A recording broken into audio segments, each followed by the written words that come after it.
Beth Hartley's frozen fingers couldn't hold the train ticket any longer.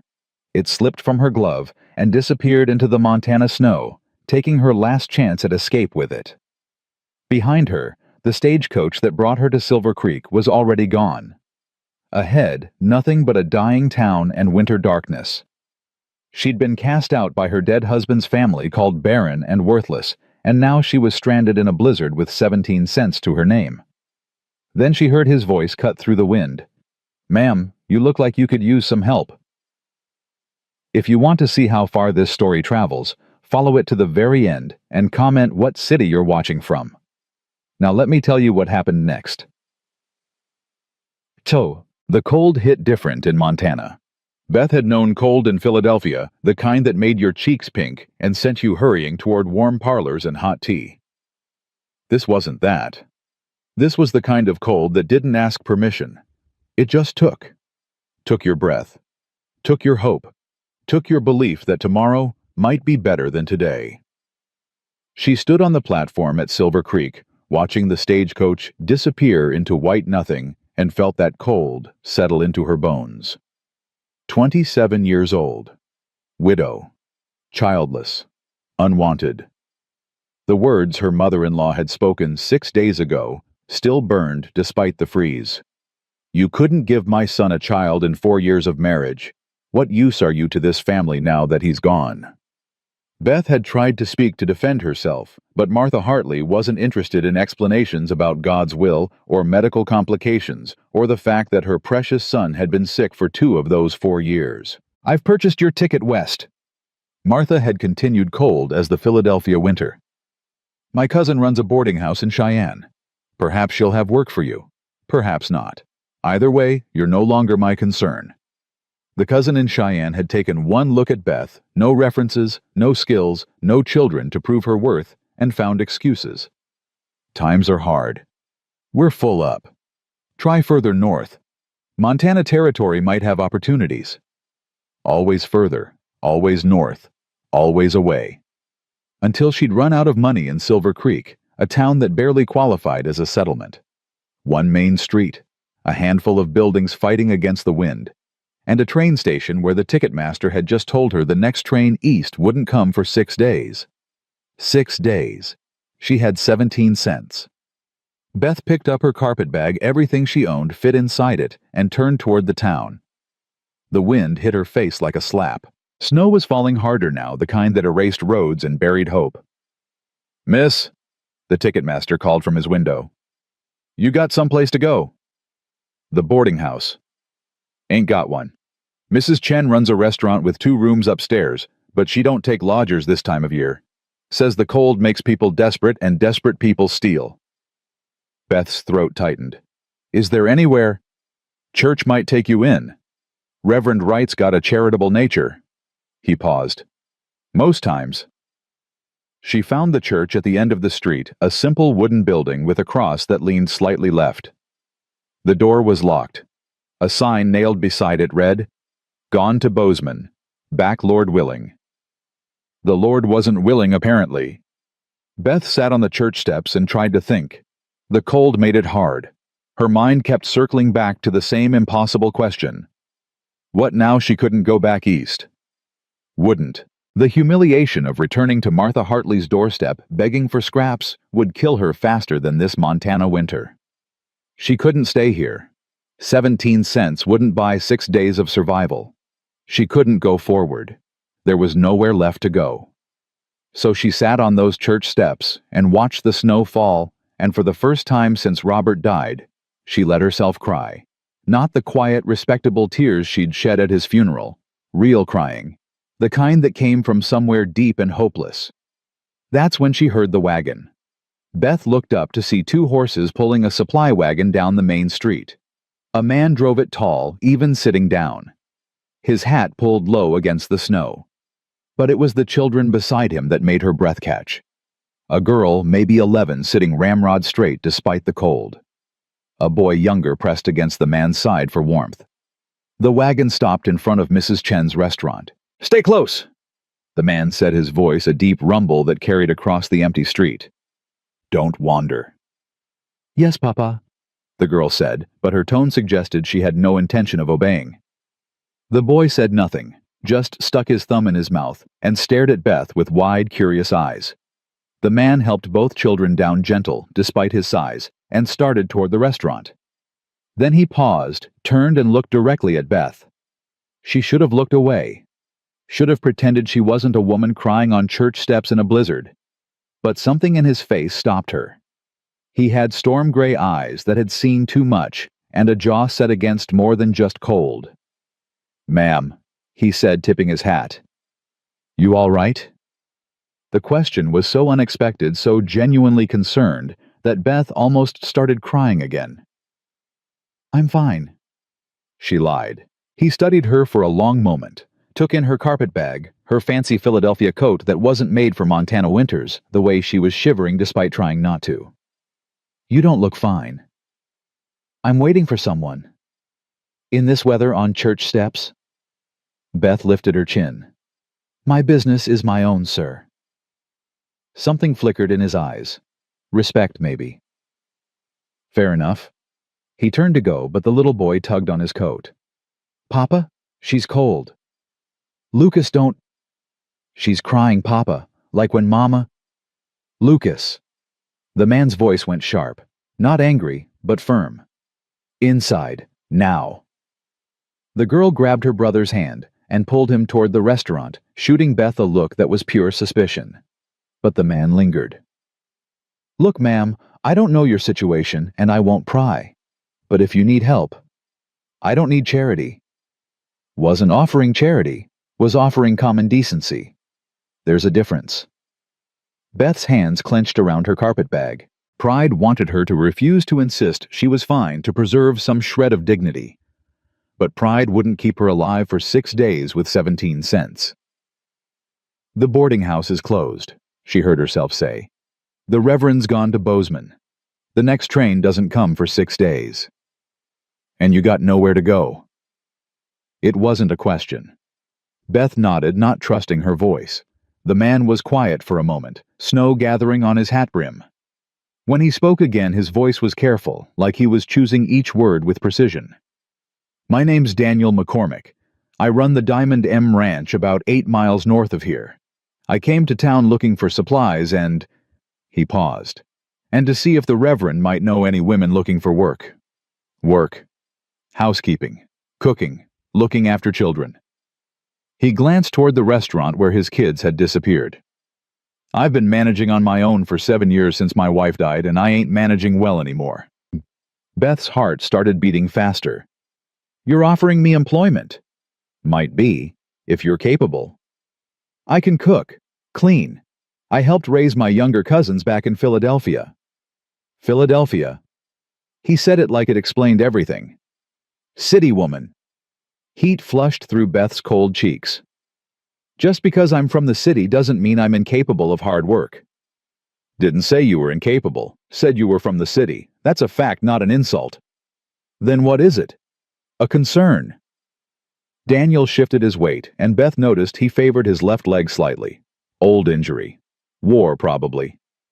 "Montana winters kill city folk who don't know what they're up against. The work I'm talking about ain't managing a Philadelphia townhouse. It's frontier living, no running water, no gas lamps, no neighbors for miles. Just work day after day until you fall into bed too tired to dream." "I'm not afraid of work." "Everyone says that." "I mean it." He studied her face, those gray eyes, seeing too much. "You running from something law debts a man. I'm running from a life that ended when my husband died." The words came out harder than Beth intended. "His family cast me out because I couldn't give him children. They called me worthless and put me on a stagecoach west with nothing but dismissal. So no, Mr. McCormick, I'm not running from the law or debts or a man. I'm running from being nobody." The silence stretched between them, filled only by wind and falling snow. Then Daniel nodded slowly. "All right. All right. I'll give you a chance. Trial period, 1 month. You work the house help with the children, prove you can handle frontier life. If it works out, we'll discuss permanent arrangements." Relief flooded through Beth so fast it made her dizzy. "Thank you. I won't—" I ain't finished. His voice went quieter, more serious. What I'm about to say is going to sound improper, but I need you to hear me out before you decide. Beth's stomach clenched. I'm listening. The thing is, ma'am, I don't just need a housekeeper. I need... He stopped, removed his hat, ran a hand through dark hair that needed cutting. My daughter Rachel's been running the household since she was 4 years old. She's 11 now, and she's harder than most grown women I know. My son Lucas has nightmares every night about the mama he barely remembers. And I've got a neighboring rancher named Harrison Blackwood who's been trying to force me to sell my land for 3 years. What does that have to do with... Blackwood's been pushing me to marry his daughter Victoria. Says it would unite the properties and settle the water rights dispute between our ranches. But I don't love Victoria, and she don't love me. She's 20 years old and wants to marry a banker's son in Helena, but her father won't allow it unless he gets my land some other way. Beth's chest tightened.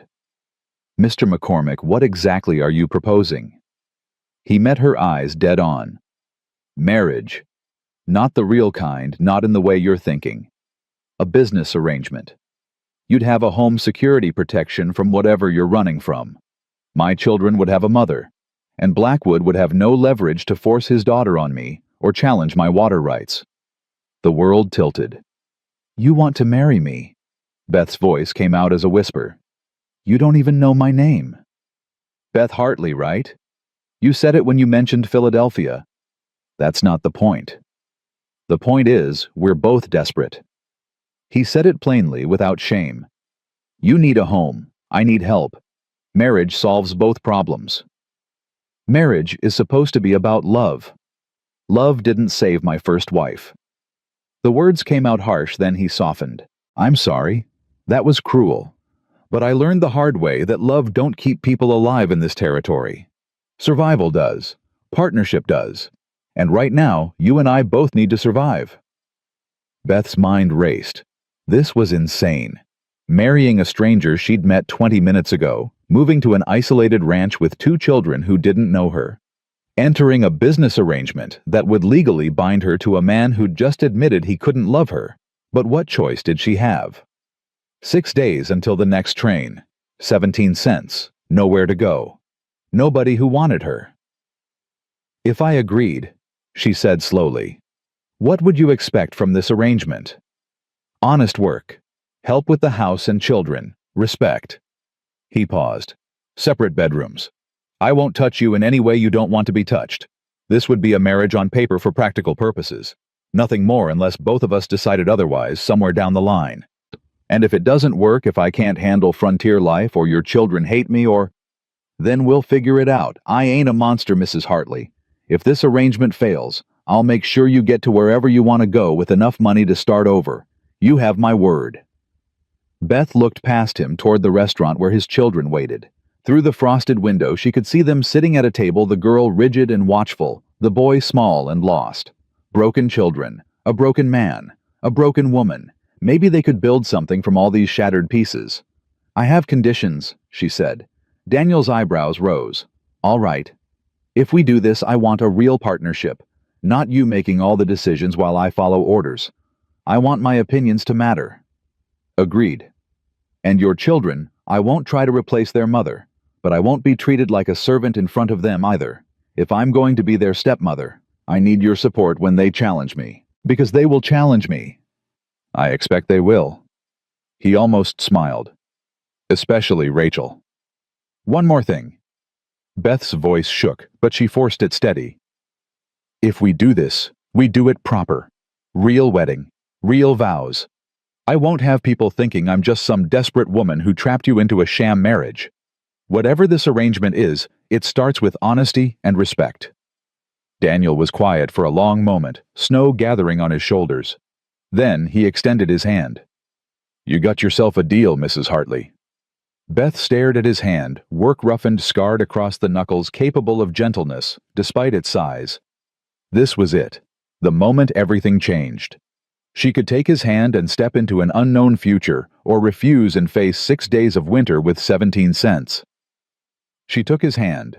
His grip was warm and firm, and somehow made the cold less terrifying. We'll need to find Reverend Wright. Daniel said. He's in Bozeman, but I know where he's staying. We can ride there, get married, and be back to the ranch by dark if we leave within the hour. Within the hour? Beth's voice pitched higher. I just agreed to this 5 seconds ago. You want time to think about it? No. Yes. I don't know.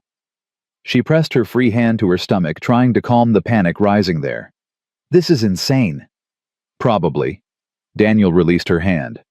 But insane don't mean wrong. Sometimes the craziest choice is the only one that makes sense. Before Beth could respond, the restaurant door banged open and both children emerged. The girl marched straight up to her father, her face set in furious lines. Papa Lucas says you're talking to that lady about her being our new mama. Tell him he's wrong. Tell him you wouldn't do something that stupid. Daniel crouched down to his daughter's level. Rachel. No. The girl's voice cracked. You promised. You promised nobody would replace Mama. You promised. And nobody will replace her. Daniel's voice was gentle but firm. Your mama was special, and she'll always be your mama. But Rachel, we need help.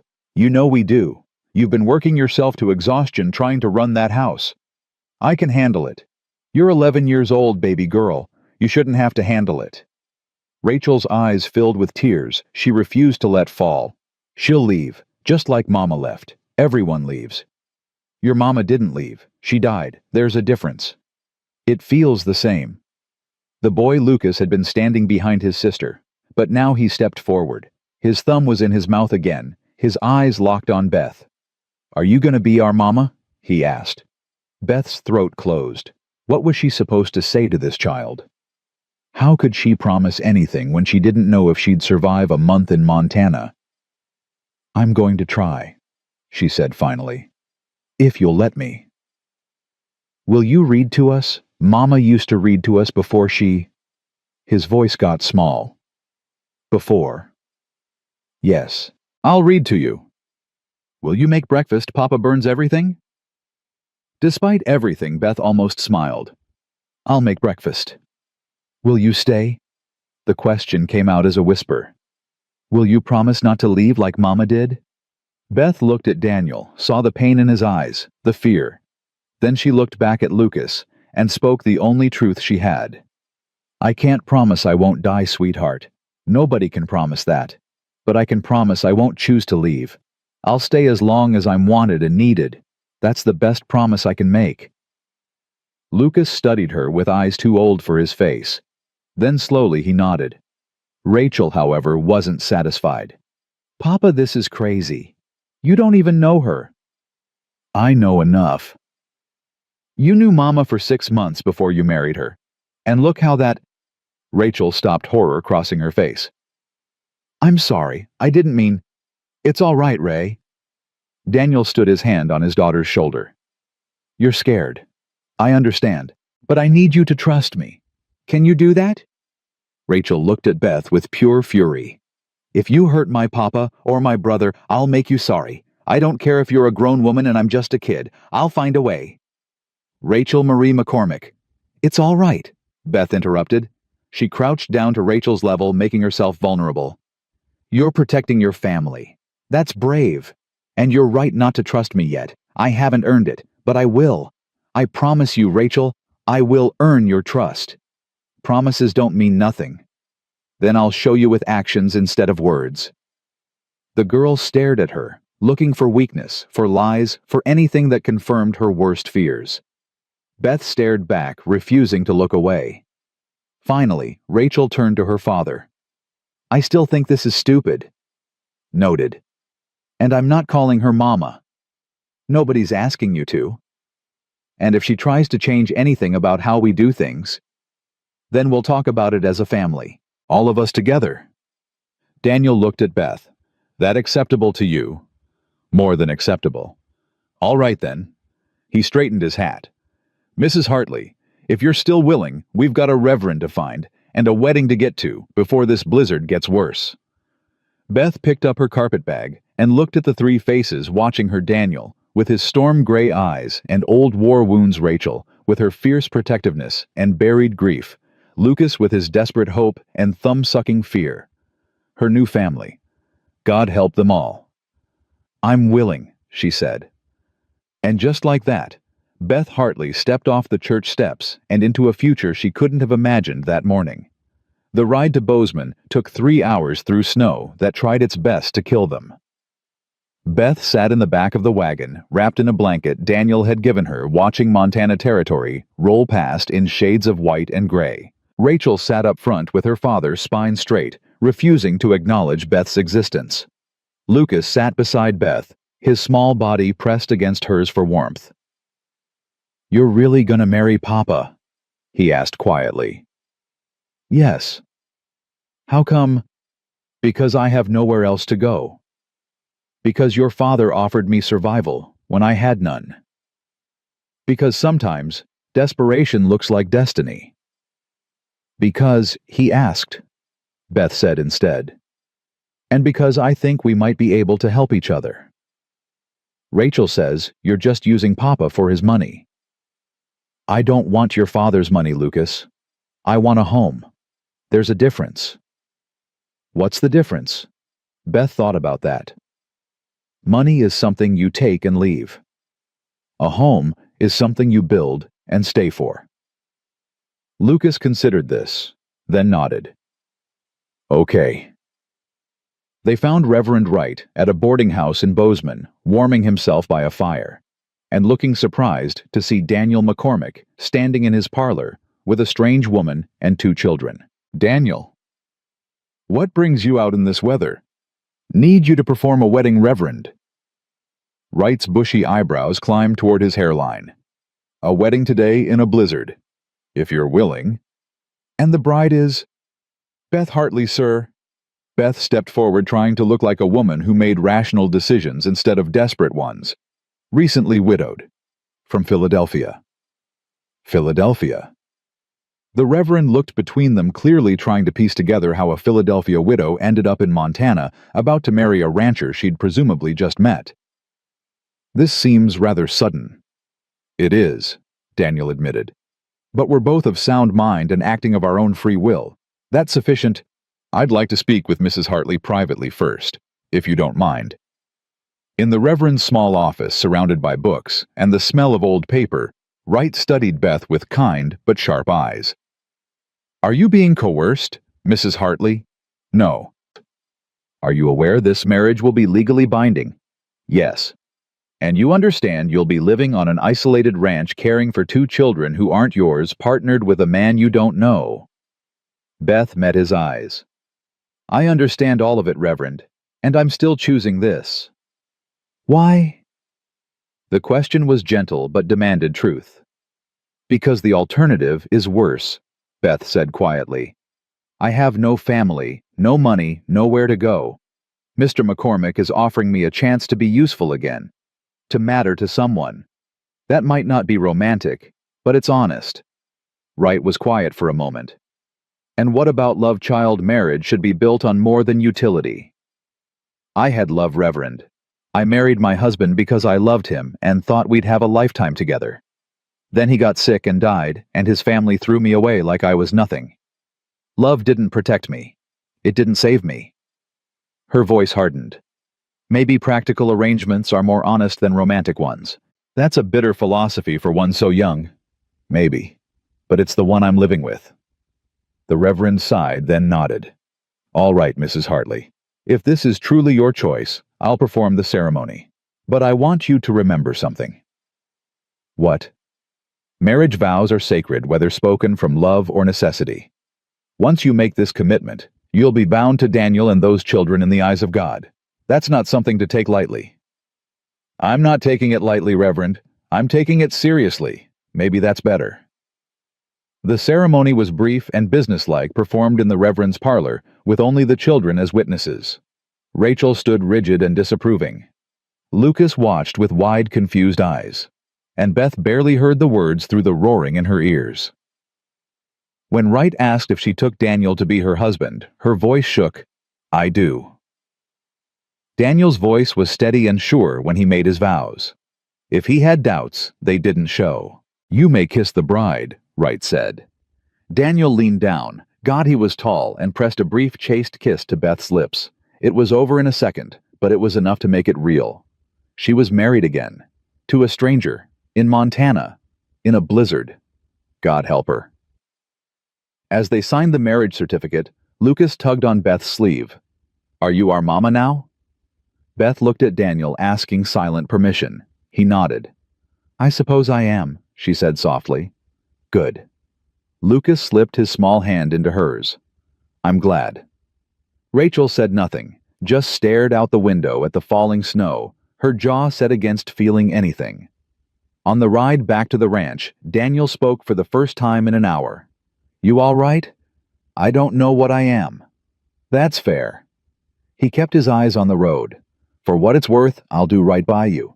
I know this ain't what you planned for your life." "Nothing about my life has gone according to plan, Mr. McCormick." "Probably time you called me Daniel, seeing as we're married now." "Daniel," she tested the name, "and you should call me Beth." "Beth." He said it quietly, like he was trying it out. "Suits you better than Mrs. Hartley." They fell back into silence, but it felt less heavy than before. The Diamond M Ranch appeared on the horizon, just as full dark settled in. Beth's first thought was that it looked like a fortress against the wilderness main house barn outbuildings, all fighting to hold their ground against Montana winter. "It's bigger than I expected," she said. "My father started with 40 acres and a prayer," Daniel said, and she heard pride beneath the exhaustion. "Built it up to 1,200 before he died. I've been trying to maintain it, but—" He trailed off. "But it's hard to run a ranch and raise children alone." "Yeah." A woman emerged from the house as they pulled up, tall, raw-boned, with gray-streaked hair, and a face that had seen too much to be surprised by anything. "About damn time," she called. "Children need their beds, Daniel McCormick. I was starting to think you'd—" She stopped short, spotting Beth. "Who's this?" "Agnes, this is my wife. Beth. Beth, this is Agnes O'Brien. She's been cooking and cleaning here since my father's time." Agnes's jaw dropped. "Your wife, Daniel, what in the name of—" "We were married this evening by Reverend Wright. Married today, to a complete stranger. That about sums it up." Agnes looked like she'd been struck by lightning. Her eyes moved from Daniel to Beth and back. "Have you lost your mind?" "Possibly." "Married without telling anyone?" "Agnes." Daniel's voice went firm. "It's done. Beth will be taking over household management. I'd appreciate it if you'd help her settle in and learn how things work here." "Oh, we will definitely talk tomorrow," Agnes muttered. But she stepped aside to let them pass. Inside the house was solid and practical main room, serving as kitchen and living area, big stone fireplace, sparse furniture. Everything clean, but cluttered with the particular disorder of a household without a woman's organizing touch. "Rachel, Lucas, say goodnight to Agnes and head upstairs," Daniel said. "But Papa," Lucas began, "now." After the children disappeared up the stairs, Agnes rounded on Daniel. "Explanation, now." "I needed help. Beth needed a home. We made an arrangement." "An arrangement? You mean this ain't a real marriage?" "It's real enough." Daniel's jaw tightened. "Legal. Binding. Everything it needs to be." Agnes turned to Beth. "And you agreed to this?" "I did." "Why?"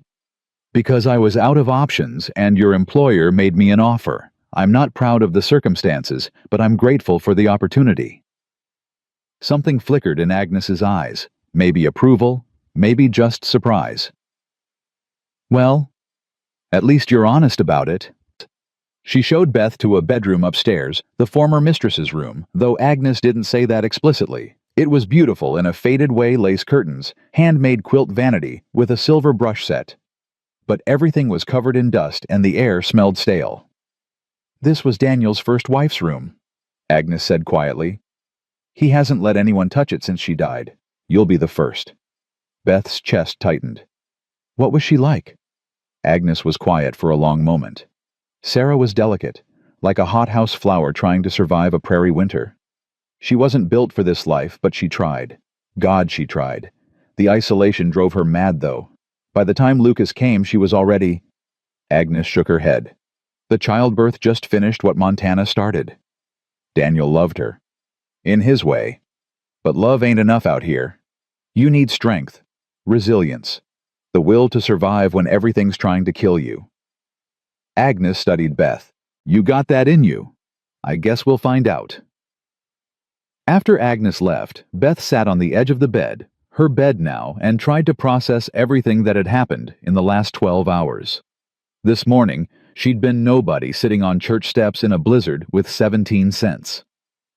Tonight, she was Beth McCormick, wife to a stranger, stepmother to 2 broken children, mistress of a Montana ranch she'd never seen before. Tomorrow she'd have to figure out how to survive it all. But tonight, for the first time in months, she had a roof over her head and a door she could lock. It wasn't much, but it was more than nothing. And right now, more than nothing felt like everything. Beth woke to the sound of someone crying. For a moment she forgot where she was. The room was too dark, the bed too unfamiliar, the air too cold. Then memory crashed back. Montana Marriage McCormick. She was Beth McCormick, now lying in a dead woman's bed, listening to a child weep somewhere in this house that was supposed to be her home. She wrapped the quilt around her shoulders and followed the sound down the hallway. Lucas's door was cracked open, lamplight spilling into the corridor. Beth pushed it wider and found the boy sitting up in bed, tears streaming down his face, his small body shaking. Lucas. He looked at her with eyes that didn't quite see her, still caught in whatever nightmare had hold of him. Beth crossed to the bed and sat on the edge. Sweetheart, you're safe. You're home. It was just a dream. Mama, he sobbed. Mama was drowning and I couldn't reach her. I tried, but she kept going under. And Papa said it was my fault. He said I killed her. No. Beth pulled him against her, feeling his heart hammer through his thin nightshirt. No, Lucas, that's not true. Your mama's death wasn't your fault. Do you hear me? It wasn't your fault. But she died having me. Rachel says so. Rachel says if I hadn't been born, Mama would still be alive. Beth's arms tightened around him. Over the boy's head, she saw Rachel standing in the doorway, her face white with shock and guilt. I didn't mean, Rachel started. Out, Beth said quietly. Now. But, out. Rachel fled. Beth held Lucas until his sobs quieted to hiccups, until his breathing steadied, until the nightmare's grip finally loosened. Listen to me, she said, pulling back to look at his face. What happened to your mama was a tragedy. A terrible, unfair tragedy. But it wasn't because of you. You were a baby. Babies don't kill their mothers. Sometimes women die in childbirth and it's nobody's fault. It just happens. Papa won't talk about it. He gets quiet and sad and Rachel gets angry and I don't know what I'm supposed to feel. You're supposed to feel whatever you feel. Sad or confused or angry or all of it at once. There's no wrong way to miss someone you love. Lucas wiped his nose on his sleeve. Did you have a mama? I did. She died when I was 12. Does it stop hurting? The question pierced Beth's chest. She thought about lying, about offering false comfort. But this child deserved truth. No, she said softly. It doesn't stop hurting. But it hurts different as time passes. Less sharp. More like an ache you carry instead of a wound that bleeds. I don't want to carry it forever. I know, sweetheart. But sometimes we don't get to choose what we carry. We just get to choose how we carry it. Lucas leaned against her, exhausted from crying. Will you stay until I fall asleep? Of course. She sat with him, stroking his hair the way her own mother used to do until his breathing deepened into sleep. Then she tucked the blankets around him and went to find Rachel. The girl's room was dark, but Beth could see her outline sitting by the window, staring out at the snow-covered land. I know you're angry, Beth said from the doorway, and I know you don't want me here, but we need to talk about what you said to your brother. I didn't mean for him to hear it. That doesn't make it less harmful. Rachel's shoulders hunched. It's true, though. Mama wouldn't have died if Lucas hadn't been born. That's just fact. Beth crossed to the window and sat down, giving Rachel space but staying close enough to matter. Your mama died from complications during childbirth. That's not the same as your brother killing her. One is a medical tragedy. The other is murder.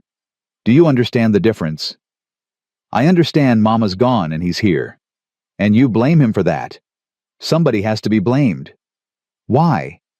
The question seemed to catch Rachel off guard. Because bad things don't just happen. Someone has to be responsible. Sometimes bad things do just happen. Sometimes there's no villain, no one to blame. There's just loss and grief and the impossible work of surviving it. Rachel turned to look at her for the first time. In the moonlight, her young face looked ancient with pain. You don't know what it's like. You just got here. You don't know anything about us. You're right. I don't know what it's like to lose my mother when I'm 4 years old. I don't know what it's like to spend 7 years being the woman of the house before you're old enough to understand what that means. I don't know what it's like to watch your father marry a stranger out of desperation. Beth paused. But I do know what it's like to be blamed for things that aren't my fault, and I know what it's like to carry anger that has nowhere to go. My mother-in-law blamed me for not giving her son children, Beth continued. She said I was worthless without them. She said God was punishing me for some sin I must have committed, and for a long time I believed her. I thought maybe she was right. Maybe I was defective. Maybe I deserved to be cast out. Did you? Rachel's voice was barely audible. No. And neither does Lucas deserve to be blamed for your mother's death. He's a little boy who lost his mama before he could even know her. That's punishment enough. Silence stretched between them. Outside, wind howled through the eaves, making the house creak and settle. I'm scared, Rachel finally whispered. I'm scared you'll leave like Mama did. I'm scared Papa will die too. I'm scared Lucas will figure out I'm a terrible person and hate me. I'm scared all the time and I don't know how to stop. Beth's throat tightened. Come here. I don't need. Come here anyway. Slowly, reluctantly, Rachel crossed the room. Beth pulled her into a hug, and the girl's rigid spine finally collapsed. She cried against Beth's shoulder. 7 years of tears she'd been holding back. 7 years of being strong when she should have been allowed to be a child. I've got you, Beth murmured. I've got you, and I'm not letting go. When Rachel's tears finally subsided, she pulled back and wiped her face roughly. I'm still not calling you Mama. I didn't ask you to. And I still think Papa made a mistake marrying you. That's fair. But maybe you're not completely terrible. Despite everything, Beth smiled. I'll take it. The next morning came too early. Beth woke to pale dawn light and the smell of something burning. She threw on her dressing gown and hurried downstairs to find Agnes at the stove cursing in what sounded like Gaelic while smoke poured from a skillet. Let me, Beth said, taking the pan and dumping its charred contents into the slop bucket. What were you trying to make? Breakfast. But Daniel likes his eggs a certain way and the bacon has to be crisp but not burned, and I swear that man has more opinions about food than the good Lord has about sin. Beth almost laughed. Where is Daniel? Out with the hands. Been up since before dawn checking the cattle. Winter's hard on them, and we lost 3 head last week to the cold. And the children? Still sleeping if they've got any sense. Agnes handed Beth a bowl of eggs. You really know how to cook, or was that just talk yesterday? I can cook. My mother taught me, and I ran my husband's household for 4 years. Philadelphia household ain't the same as frontier cooking. Then teach me the difference. Something shifted in Agnes's expression. All right. First lesson, everything takes longer out here. Water has to be hauled from the well. Fire has to be built and maintained. We don't have fancy gas stoves or servants to do the work. You'll be on your feet from dawn till dark, and if you're smart, you'll learn to do 3 things at once. For the next 2 hours, Agnes taught Beth the rhythms of frontier cooking. How to manage the wood stove's temperamental heat. How to stretch ingredients to feed a household of ranch hands. How to make biscuits that would stick to a working man's ribs. Beth's hands cramped and her back ached, but she refused to complain. When Daniel came in for breakfast, covered in snow and smelling like hay and horses, he stopped short at the sight of Beth in an apron flower dusting her sleeves.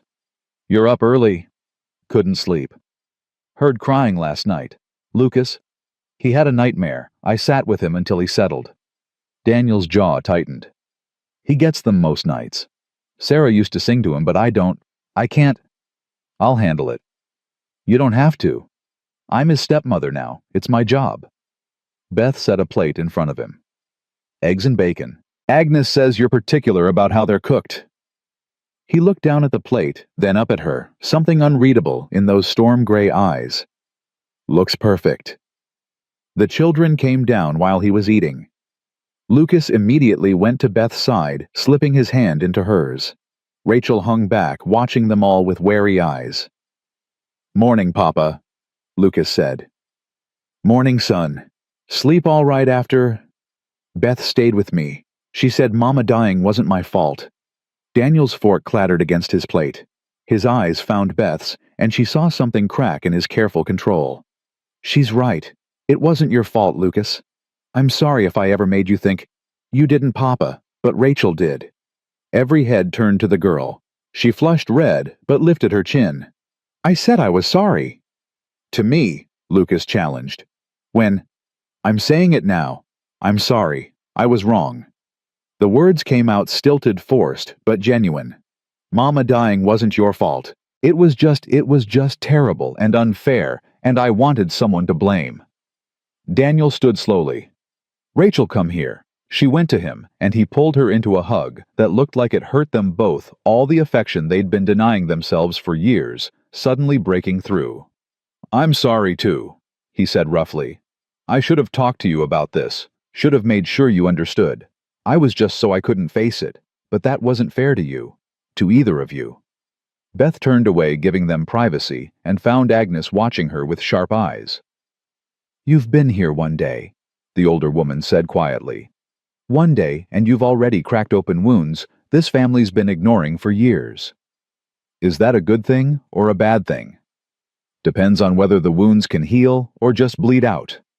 The morning passed in a blur of work. Agnes showed Beth the house's routine's laundry, hauled and heated and scrubbed by hand floors that needed constant sweeping against tracked-in snow lamps, that needed filling fires, that needed tending. By midday, Beth's arms ached and her hands were raw, but she kept moving. Rachel appeared in the kitchen while Beth was kneading bread dough. Agnes says I'm supposed to help you. Do you want to help me, or are you just following orders? The girl considered this. Both, I guess. Fair enough. You can start by peeling those potatoes. They worked in silence for a while, the only sounds the thunk of Rachel's knife and the rhythmic slap of dough against the wooden board. You really sat with Lucas all night? Rachel finally asked. Until he fell asleep. Maybe an hour. He hasn't let anyone comfort him since Mama died. Papa tries, but Lucas just freezes up. I try, but he knows I blame him. She paused. Blamed him. He's a little boy who needed his mother and got me instead. That's not ideal for anyone. You're not so bad. Beth glanced up. That might be the nicest thing you've said to me. Don't get used to it. But there was almost a smile in Rachel's voice. That afternoon, a rider came up to the house. Beth saw him through the kitchen window, a well-dressed man on a fine horse, followed by two other men who looked like hired muscle. Agnes cursed when she saw them. That's Harrison Blackwood. And he's brought company. Should I get Daniel? He's out on the North Range. Won't be back for hours. Agnes wiped her hands on her apron. I'll handle this. But Beth followed her outside anyway. Blackwood dismounted with the ease of a man who'd spent his life on horseback. He was perhaps 50, handsome in a cold way, with silver threading through his dark hair, and eyes like winter ice. Mrs. O'Brien, he said, tipping his hat. Where's McCormick? Working his ranch, Mr. Blackwood, as you should be doing on yours. I heard an interesting rumor in town yesterday. His gaze slid past Agnes to Beth. Something about Daniel getting married. To a stranger. On the same day they met. What of it? I'd like to meet this mysterious bride. Make sure she's real and not some convenient fiction. Beth stepped forward before Agnes could respond. I'm Beth McCormick, Daniel's wife, and I assure you I'm quite real. Blackwood's eyes traveled over her with insulting thoroughness. Philadelphia from your accent. How did a city woman end up married to a Montana rancher? That's between my husband and me. Is it, though, because it seems awfully convenient? I've been trying to unite our properties through marriage for 3 years. My daughter Victoria is a lovely girl well suited to frontier life. But Daniel kept refusing, said he wasn't ready. Then suddenly he marries a complete stranger. Blackwood smiled, and it didn't reach his eyes. Forgive me for being suspicious.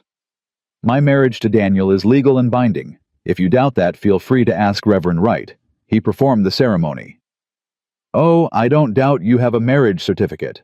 I doubt you have a real marriage. I think this is a scheme to avoid my very reasonable offer. And I think when people start asking questions, and they will ask questions, your hasty arrangement won't hold up to scrutiny. Beth's hands clenched in her skirts. Are you threatening me, Mr. Blackwood? I'm stating facts, Mrs. McCormick. If that feels like a threat, perhaps you should examine why. One of Blackwood's men leaned down and whispered something in his ear. Blackwood's smile widened. I hear you have no children from your previous marriage. 4 years, wasn't it? That's a long time to prove barren. One might wonder if Daniel knows what he's gotten himself into. Heat flooded Beth's face. Part shame, part rage. My ability to bear children is none of your concern. It is when it affects property rights. You see, if this marriage is just a legal maneuver and not a genuine union, it can be challenged, annulled, and then Daniel will be right back where he started, facing my very reasonable offer. Reasonable, Agnes spat. You've been harassing him for 3 years, trying to force your daughter on him. My daughter is 20 years old and deserves a good match. Daniel McCormick with his land and water rights would have been perfect, but if he's chosen to marry this desperate widow instead, well. Blackwood shrugged. I suppose we'll see how long this arrangement lasts. He remounted his horse, his men following suit. Give Daniel my regards, Mrs. McCormick. Tell him I'll be watching his new marriage with great interest, and if I find any evidence it's fraudulent, I'll make sure the territorial authorities know about it. They rode off, leaving Beth shaking with anger and something darker fear. Don't let him rattle you, Agnes said. Blackwood's been making threats for years. He's all bark. He knows about my first marriage, about the children I couldn't have. How? Small territory. People talk. Agnes put a hand on Beth's shoulder. But that doesn't make what he said true. You're Daniel's wife now, legal and proper. Blackwood can't change that. He can try to prove it's not genuine. Then we'll prove him wrong. But as Beth went back inside, Blackwood's words echoed in her mind. Barren, fraudulent, desperate. All the things she'd tried to escape by coming west now following her into this new life. Daniel came home just before dark, covered in snow and exhausted. Beth had supper waiting: venison stew. Agnes had taught her to make biscuits that were only slightly lopsided coffee strong enough to strip paint. He ate in silence while the children told him about their day. Lucas had helped Agnes feed the chickens. Rachel had finished mending all the socks that needed repair. Normal domestic things that felt almost precious after Blackwood's visit. After the children went to bed, Beth told Daniel what had happened. His face went hard as she described the encounter, his jaw clenching when she repeated Blackwood's threat. He had no right to speak to you that way. But he did. And he's going to challenge our marriage, Daniel. He as much as promised it. Let him try. Daniel stood and paced to the window, staring out at the dark. Our marriage is legal. We have witnesses. We have Reverend Wright's certification. Blackwood can kick up all the dust he wants, but he can't change facts. Unless he convinces people the facts are lies. Daniel turned to look at her. Are you having second thoughts? About what? This, us, the arrangement. His voice was carefully neutral. Because if you want out, I'll understand. I won't make you stay in a situation that's become more complicated than you bargained for. Beth thought about it, really thought about it. She'd been married to this man for exactly 24 hours. She barely knew him. She'd stumbled into a land dispute she didn't understand, inherited 2 damaged children, and apparently made an enemy of the most powerful rancher in the territory. She should want out. But she thought about Lucas's small hand in hers, about Rachel's tears against her shoulder, about Agnes teaching her to make biscuits, and Daniel's quiet, looks perfect over breakfast, about having a purpose again, mattering to someone again, being somebody instead of nobody. "I'm not going anywhere," she said. Something in Daniel's rigid posture relaxed. "You sure? I made vows yesterday, in front of God and your children. I meant them. Even though you barely know me. I know enough. I know you're a good father who puts his children first. I know you're honest even when honesty is inconvenient. I know you work hard and carry more than you should alone." She paused. "That's enough to build on." Daniel crossed to where she stood. In the lamplight, his face looked younger, less carved by grief and responsibility. "You're not what I expected." "What did you expect?" "I don't know. Someone more broken, I guess. Someone who'd collapse at the first real challenge."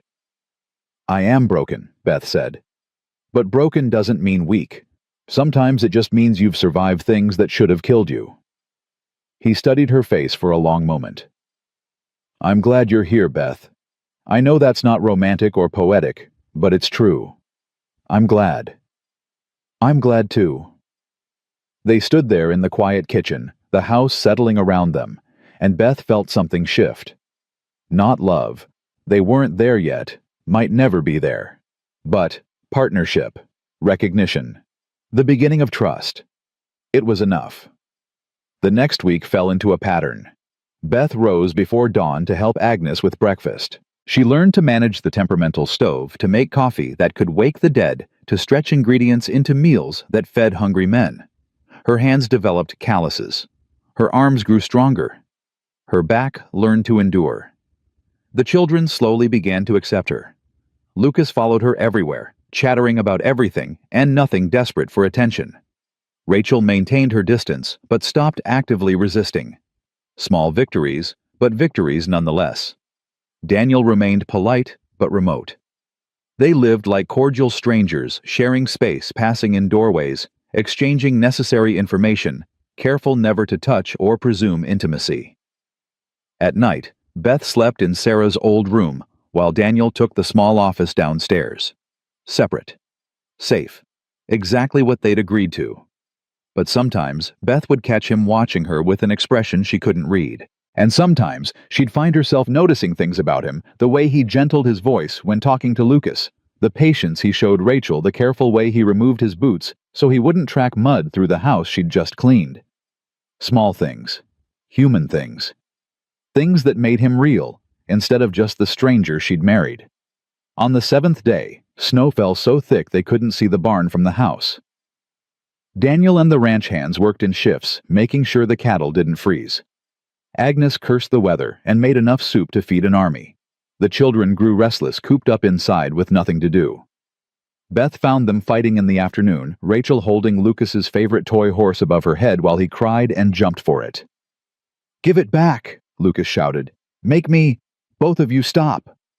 Beth's voice cut through the chaos. "Rachel, give Lucas his toy. Lucas, stop screaming." "She started it." "I don't care who started it. I'm ending it." Beth took the toy from Rachel and handed it to Lucas. "Now both of you sit down and listen to me." They sat sullen and defiant. "I know you're bored. I know being stuck inside is hard. But taking your frustration out on each other isn't acceptable. You're family. You're supposed to protect each other, not hurt each other." "He was being annoying," Rachel muttered. "And you were being cruel. Both of you can do better." "Mama used to play games with us when we were stuck inside," Lucas said quietly. "She'd tell us stories and make us laugh, and it didn't feel so bad." "I'm not your mama." "We know that," Rachel snapped. "But I am here. And if you're willing, I can tell you a story. It won't be the same as what your mama did, but it might help pass the time." Lucas's face lit up. "Really?" "If you want." They wanted. Beth settled into the rocking chair by the fire, and both children sat at her feet. Lucas curled up like a puppy, Rachel maintaining her distance, but listening. She told them about Philadelphia, about growing up in a townhouse that got smaller every year as her father's money disappeared. She told them about sneaking books from her father's library and reading by candlelight when she was supposed to be sleeping. She told them about her mother teaching her to play piano on an instrument they couldn't afford to keep. "Why'd your father lose his money?" Rachel asked. "Bad investments. He trusted the wrong people." Papa says trust is dangerous, Lucas said. Papa says you should only trust people who earn it. Your papa's right about that. Have you earned it? Rachel's question was sharp testing. I'm trying to, every day. Rachel studied her for a long moment. I guess that's all anyone can do. That night after the children were in bed, Beth found Daniel in his office working on ranch accounts by lamplight. Can I come in? He looked up surprised. Of course. She sat in the chair across from his desk, suddenly uncertain. I wanted to ask you something. All right. How did Sarah die? I know it was childbirth, but I'd like to know the whole story, if you're willing to tell it. Daniel's pen stilled. For a long moment she thought he'd refuse. Then he set it down carefully and leaned back. She was sick before Lucas came, had been for months. The doctor said another pregnancy would kill her, told her flat out not to try. His voice went rough. But Rachel kept asking for a sister, kept saying she felt lonely, that our family felt incomplete. And Sarah wanted to make everyone happy, wanted to fix what she thought was broken in our family. What happened? She got pregnant anyway. Hid it from me for 4 months because she knew I'd... He stopped. When I found out, I begged her to listen to the doctor, to be careful. But she just smiled and said God would provide, said everything would be fine. But it wasn't. The labor lasted 3 days. 3 days of listening to her scream, watching her get weaker, knowing there was nothing I could do. Lucas came out, fine, healthy, perfect. Sarah bled for 6 hours after. Doctor couldn't stop it. She died just before dawn, and her last words were, I'm sorry. Beth's throat ached. I'm so sorry, Daniel. The thing is, I wasn't just grieving. I was angry. Furious that she'd chosen this, that she'd risked everything for what another baby we didn't need, to make Rachel happy, to prove something to God. His hands clenched. And then I looked at Lucas, this perfect, innocent baby, and I couldn't. I couldn't love him the way I should, because every time I looked at him, I saw what he cost. Do you still feel that way? No, God, no. Lucas is my son and I love him. Daniel's voice cracked. But it took me years to separate him from Sarah's death in my mind. Years to stop blaming an infant for existing. And by then the damage was done. Rachel had figured out that babies kill mothers. Lucas had figured out he was somehow guilty. And I'd figured out that love was dangerous because it made people make stupid choices. Beth understood then. Understood why he'd proposed a loveless marriage. Why he kept everyone at arm's length. Why he seemed so determined not to feel anything too deeply. Love doesn't always make people stupid, she said quietly. Sometimes it makes them brave. Brave or stupid looks pretty similar from the outside. Maybe, but one leads to growth and one leads to... She gestured around the sparse office, the cold house, the careful distance he maintained. This. Daniel flinched. I'm protecting my children. You're protecting yourself, and teaching them that feeling nothing is safer than feeling anything. That's not... Lucas has nightmares every night because he's terrified of being abandoned. Rachel's so scared of loss she pushes everyone away before they can leave. You're so walled off you proposed marriage to a stranger rather than risk actually knowing someone. Beth leaned forward.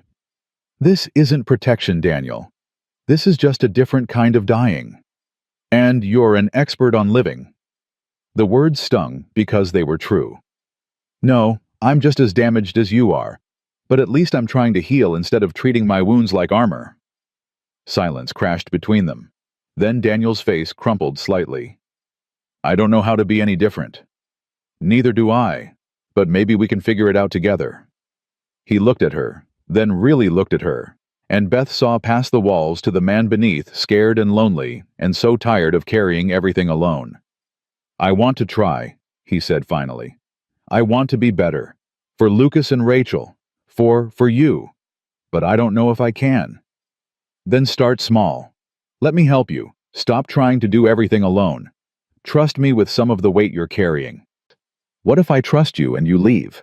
What if you don't trust me and I stay? You'll have wasted whatever time we have together protecting yourself from something that's not even happening. Daniel rubbed his face, exhaustion making him look older than his 34 years. This isn't what I thought marriage would be like. Mine either.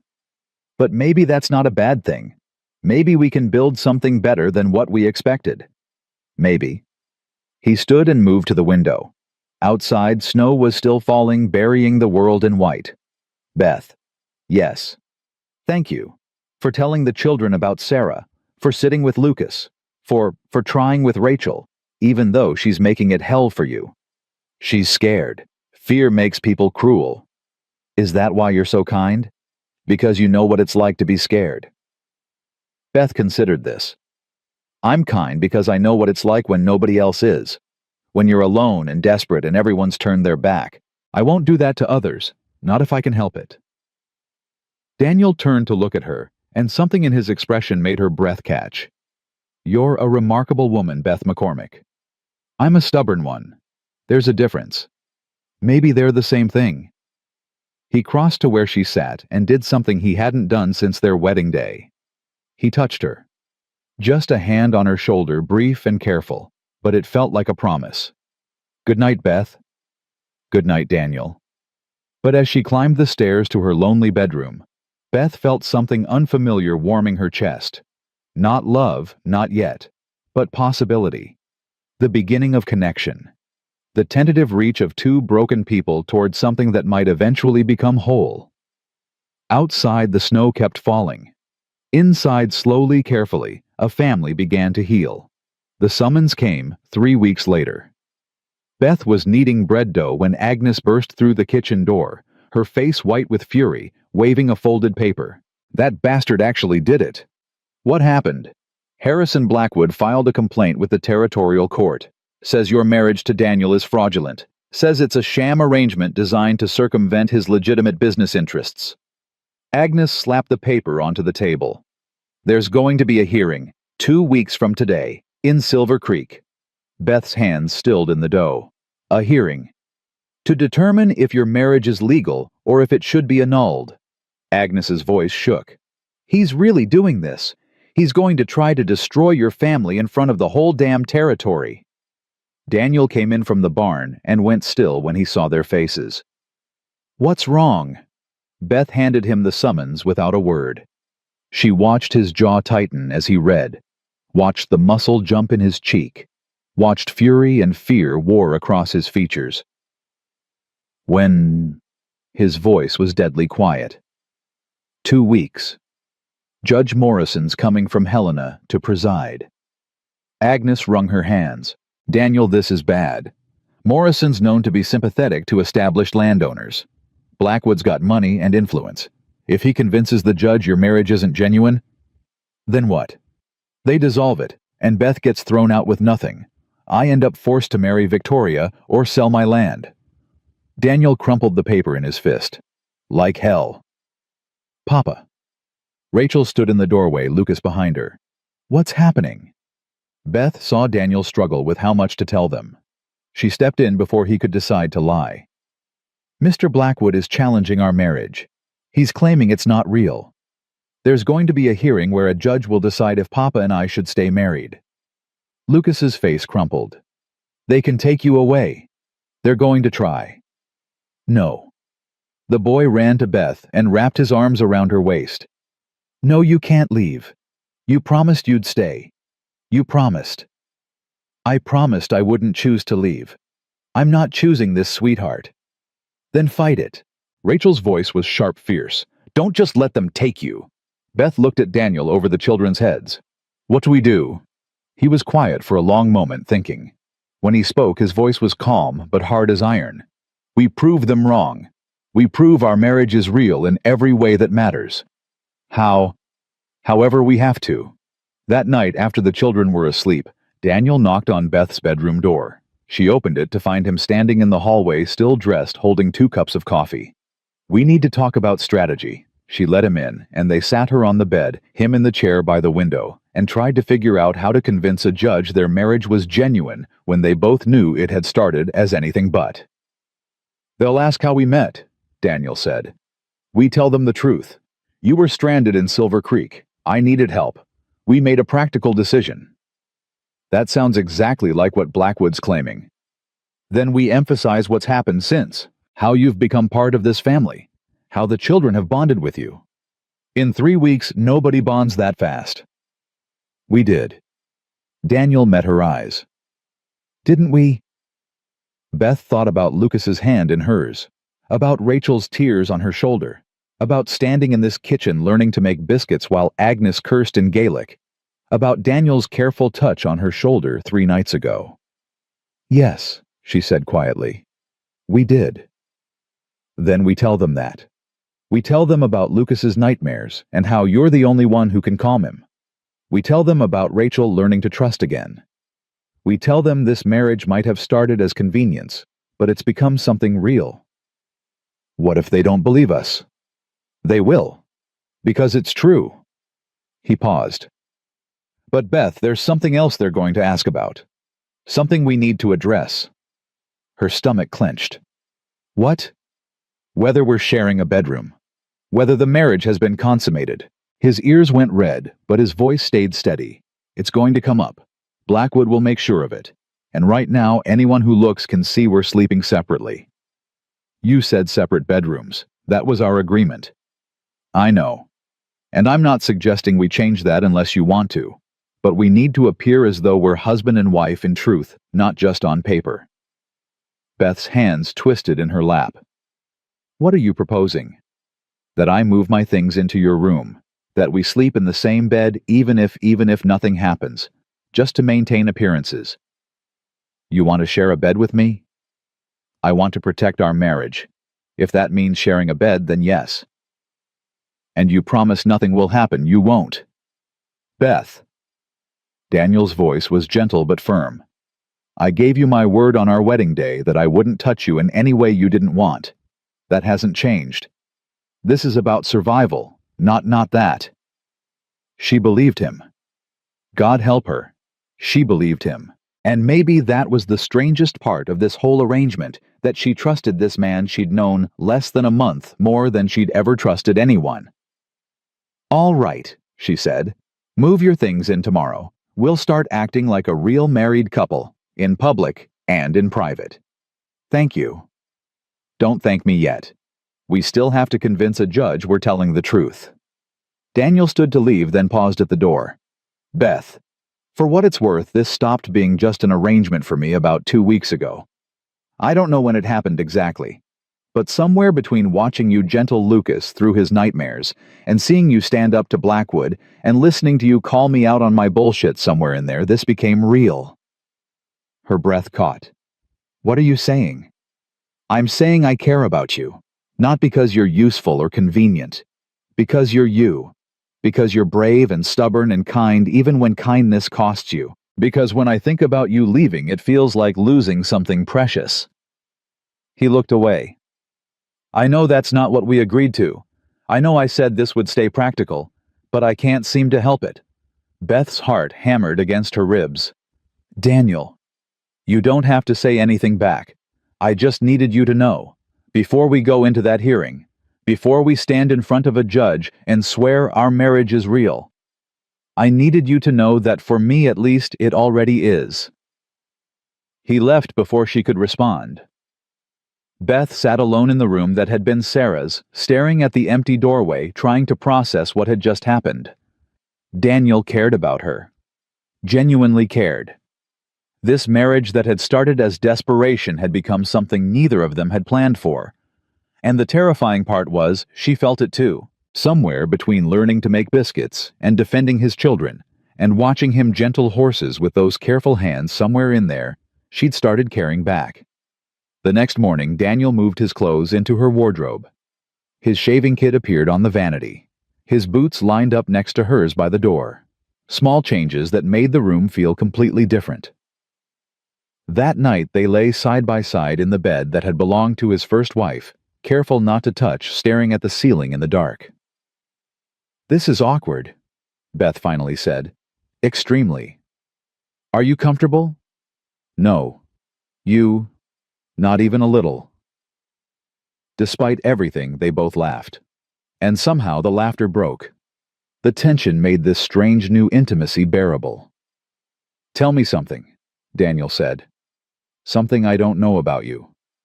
Like what? Anything. Your favorite color, your worst fear, what you wanted to be when you were small. Beth thought about it. I wanted to be a teacher. I loved books and learning, and I thought maybe I could help other children love them too. Why didn't you?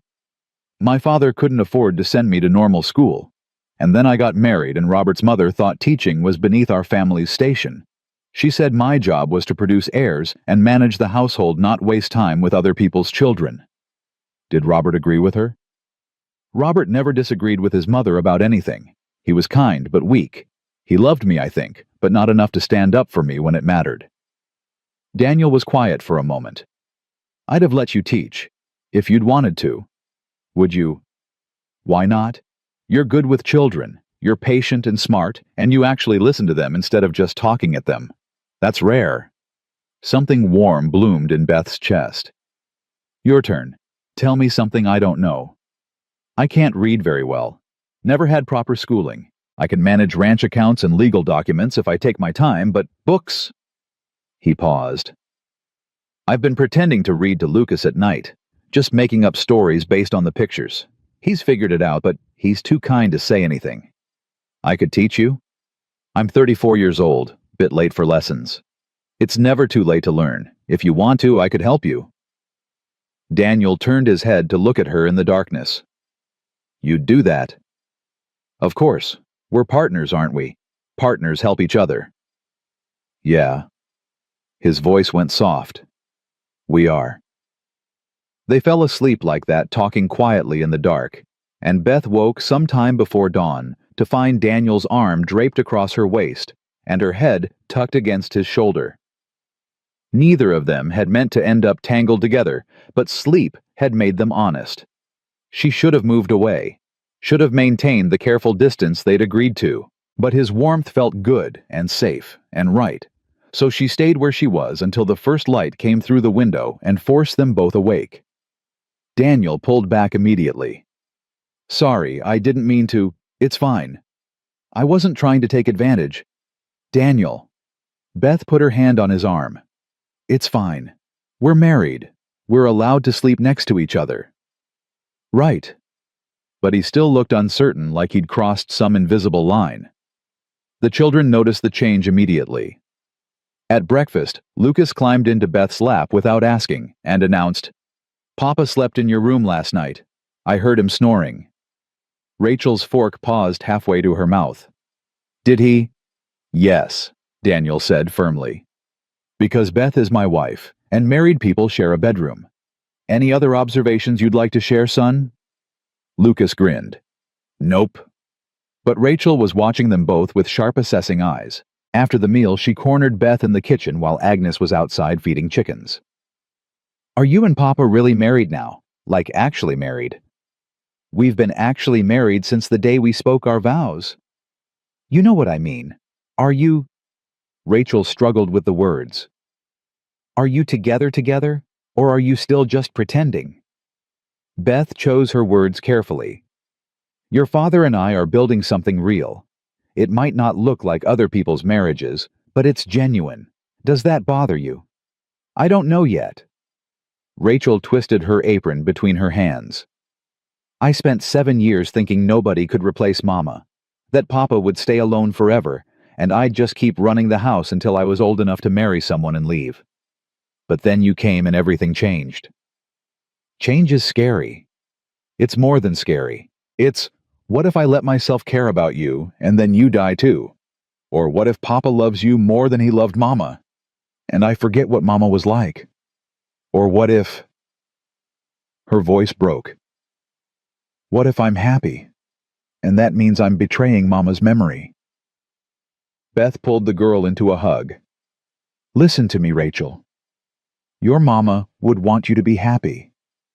Parents don't want their children to suffer forever. They want them to heal and grow and find joy again. Being happy doesn't mean you love your Mama less. It just means you're living the life she would have wanted for you. How do you know? Because I had a Mama too, and when she died, I thought being sad forever was the only way to honor her. But you know what? She would have hated that. She would have wanted me to laugh and love and live. That's what good parents want for their children. Rachel clung to her, small and vulnerable, in a way she rarely allowed herself to be. I'm glad you're here, Beth. Even though I was mean at first, even though I tried to make you leave, I'm glad you stayed. Me too, sweetheart. The days before the hearing passed too quickly. Beth and Daniel practiced their story until they could recite it without thinking how they met, why they married, what their life together looked like. They made sure to touch casually in front of others, to use given names instead of formal address, to act like a couple who'd chosen each other instead of two desperate people who'd made a bargain. But the touching stopped being entirely for show. Daniel's hand would find the small of Beth's back when they walked. Her fingers would brush his arm when she poured his coffee. They'd catch each other's eyes across the room and smile for no reason except that they wanted to. Agnes watched it all with knowing eyes.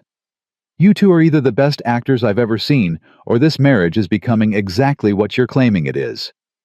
Does it matter which? Beth asked. Not to me, but it might matter to that judge. The night before the hearing, Beth couldn't sleep. She lay next to Daniel, listening to his breathing, trying not to think about what tomorrow might bring. If they lost, if the judge ruled their marriage fraudulent, she'd be back where she started. Nobody with nowhere to go. Worse than that, she'd lose Lucas and Rachel and Daniel, and this life she'd somehow built from nothing. You're thinking too loud, Daniel murmured. I can hear your brain working from here. Sorry. Talk to me. What's got you so worried? Everything. What if we're not convincing enough? What if Blackwood has evidence we don't know about? What if the judge just doesn't like us? Then we'll figure it out. We'll fight back. We'll find another way. What if there isn't another way? Daniel rolled onto his side to face her. In the moonlight filtering through the curtains, his eyes were steady and sure. Beth, listen to me. Tomorrow, we're going to walk into that courtroom and we're going to tell the truth. We're going to tell them exactly how this marriage started and exactly what it's become. And if that's not enough for them, if they still want to tear us apart, then we'll know we did everything we could. I'm scared. So am I. But I'm also angry. Blackwood has no right to challenge our marriage, no right to threaten our family, and I'll be damned if I let him win. What if he does anyway? Then we'll survive it. We've survived worse, haven't we? You survived losing your husband and being cast out by his family. I survived losing Sarah and raising 2 children alone. We're both stronger than we think. And together, he reached for her hand. Together, we're damn near unstoppable. Beth laced her fingers through his. When did you become an optimist? When I married a woman stubborn enough to make me believe things could get better. She laughed despite her fear. I'm not that stubborn. You confronted armed men over a fence line. You stood up to Blackwood without flinching. You gentled a traumatized 7-year-old every single night and somehow got an 11-year-old to trust again. He squeezed her hand. You're the stubbornest person I've ever met, and I'm grateful for it. Daniel. Yeah. If we lose tomorrow, if they dissolve the marriage, I want you to know this was real for me too. Whatever happens, this wasn't just convenience or desperation. You and Lucas and Rachel, you became my family. This became my home. That's the truth. He brought her hand to his lips and kissed her knuckles gently. Then that's what we tell them. And we make them believe it. They fell asleep holding hands, and Beth dreamed of Philadelphia and Montana and all the impossible distances between who she'd been and who she was becoming. Morning came cold and bright. Beth dressed carefully in her best dress, pinned her hair with extra care, and tried not to look as terrified as she felt. Downstairs, Agnes had made a huge breakfast that nobody could eat. You'll do fine, the older woman said, squeezing Beth's shoulder. Just tell the truth and let them see what's right in front of their faces. The children were subdued. Lucas clung to Beth's skirt until Daniel gently peeled him off. We'll be back by supper, son, I promise. What if you're not? What if they keep Beth and don't let her come home? That's not going to happen. But what if it does? Daniel crouched down to Lucas's level. Then I'll fight until it doesn't. You hear me? I won't let anyone take Beth from us, not without one hell of a fight. Rachel stood apart, her face pale but determined. Papa, can we come to the hearing? Absolutely not. But we could testify. We could tell them how much Beth means to us. No. Daniel's voice was firm. I won't put you through that. You and Lucas stay here with Agnes. This is adult business. We're part of this family too. I know you are Ray, but some things you don't need to see. Some fights you don't need to fight. What if you lose? The question hung in the cold morning air. Daniel looked at Beth, then back at his daughter. We won't.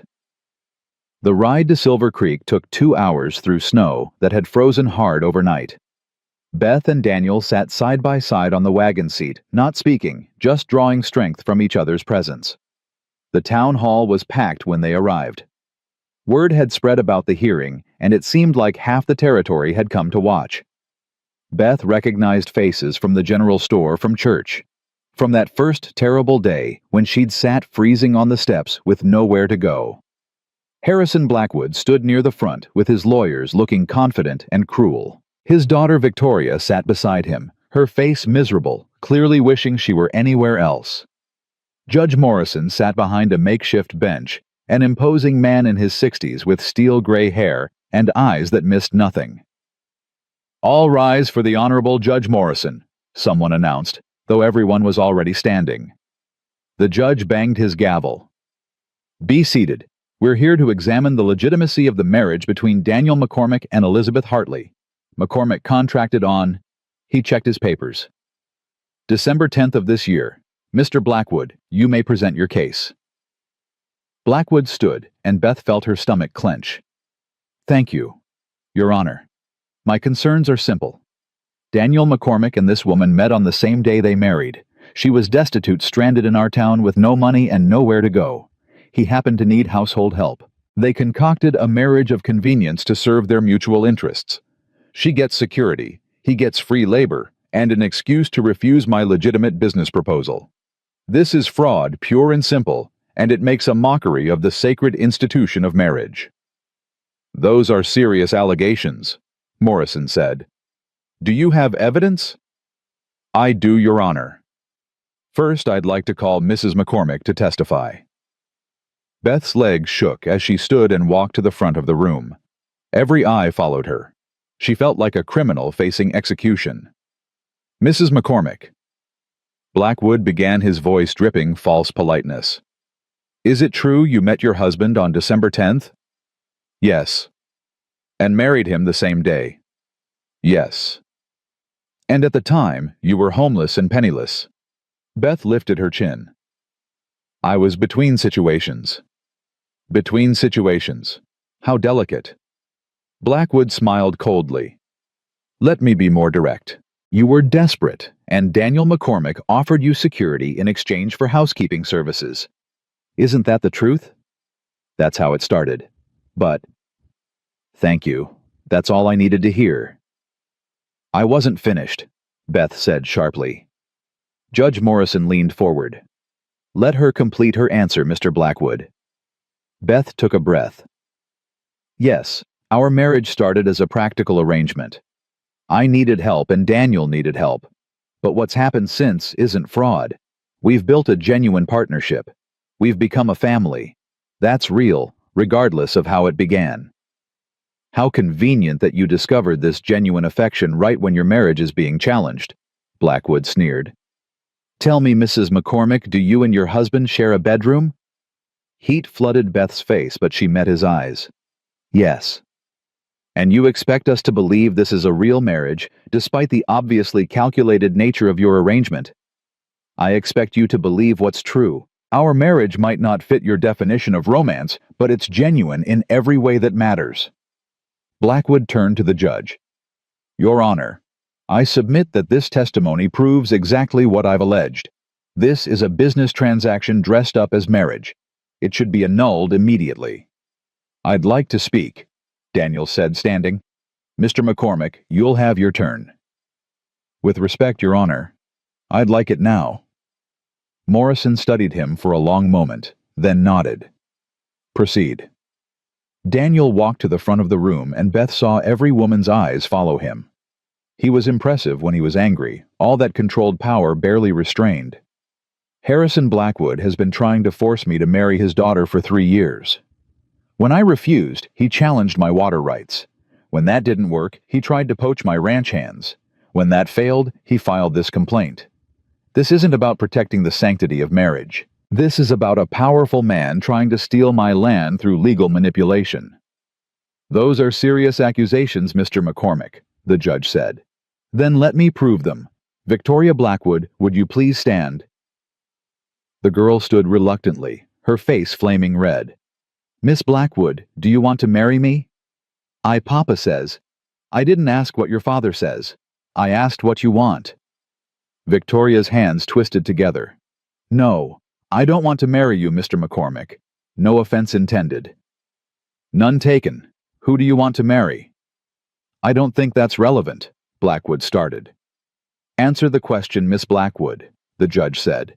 Thomas Wheeler, the banker's son in Helena. We've been courting for 2 years, but Papa won't allow us to marry unless... She stopped looking terrified. Unless your father gets my land, Daniel finished. Thank you, Miss Blackwood. You can sit down. He turned to the judge. Your Honor, I married Beth because I needed help and she needed a home. That's true. But what's also true is that she's become the best thing that's happened to my family in 7 years. My son sleeps through the night for the first time since his mother died because Beth sits with him. My daughter smiles again because Beth taught her it's okay to feel happy.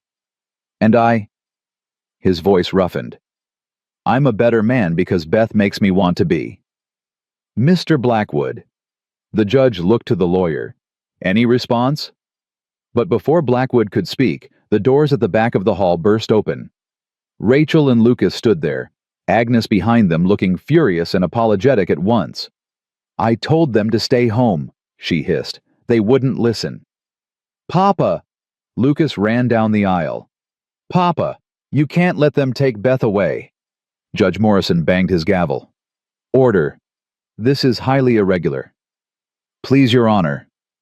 Rachel said, her voice steady, despite her obvious fear. Please let us speak. We're Daniel McCormick's children. This affects us too. Morrison looked like he wanted to refuse. Then he sighed. Make it quick. Rachel stepped forward, and Beth had never been more proud of anyone in her life. My name is Rachel Marie McCormick. I'm 11 years old, and Beth is my stepmother. She took a breath. When she first came to our house, I hated her. I thought she was trying to replace my mama.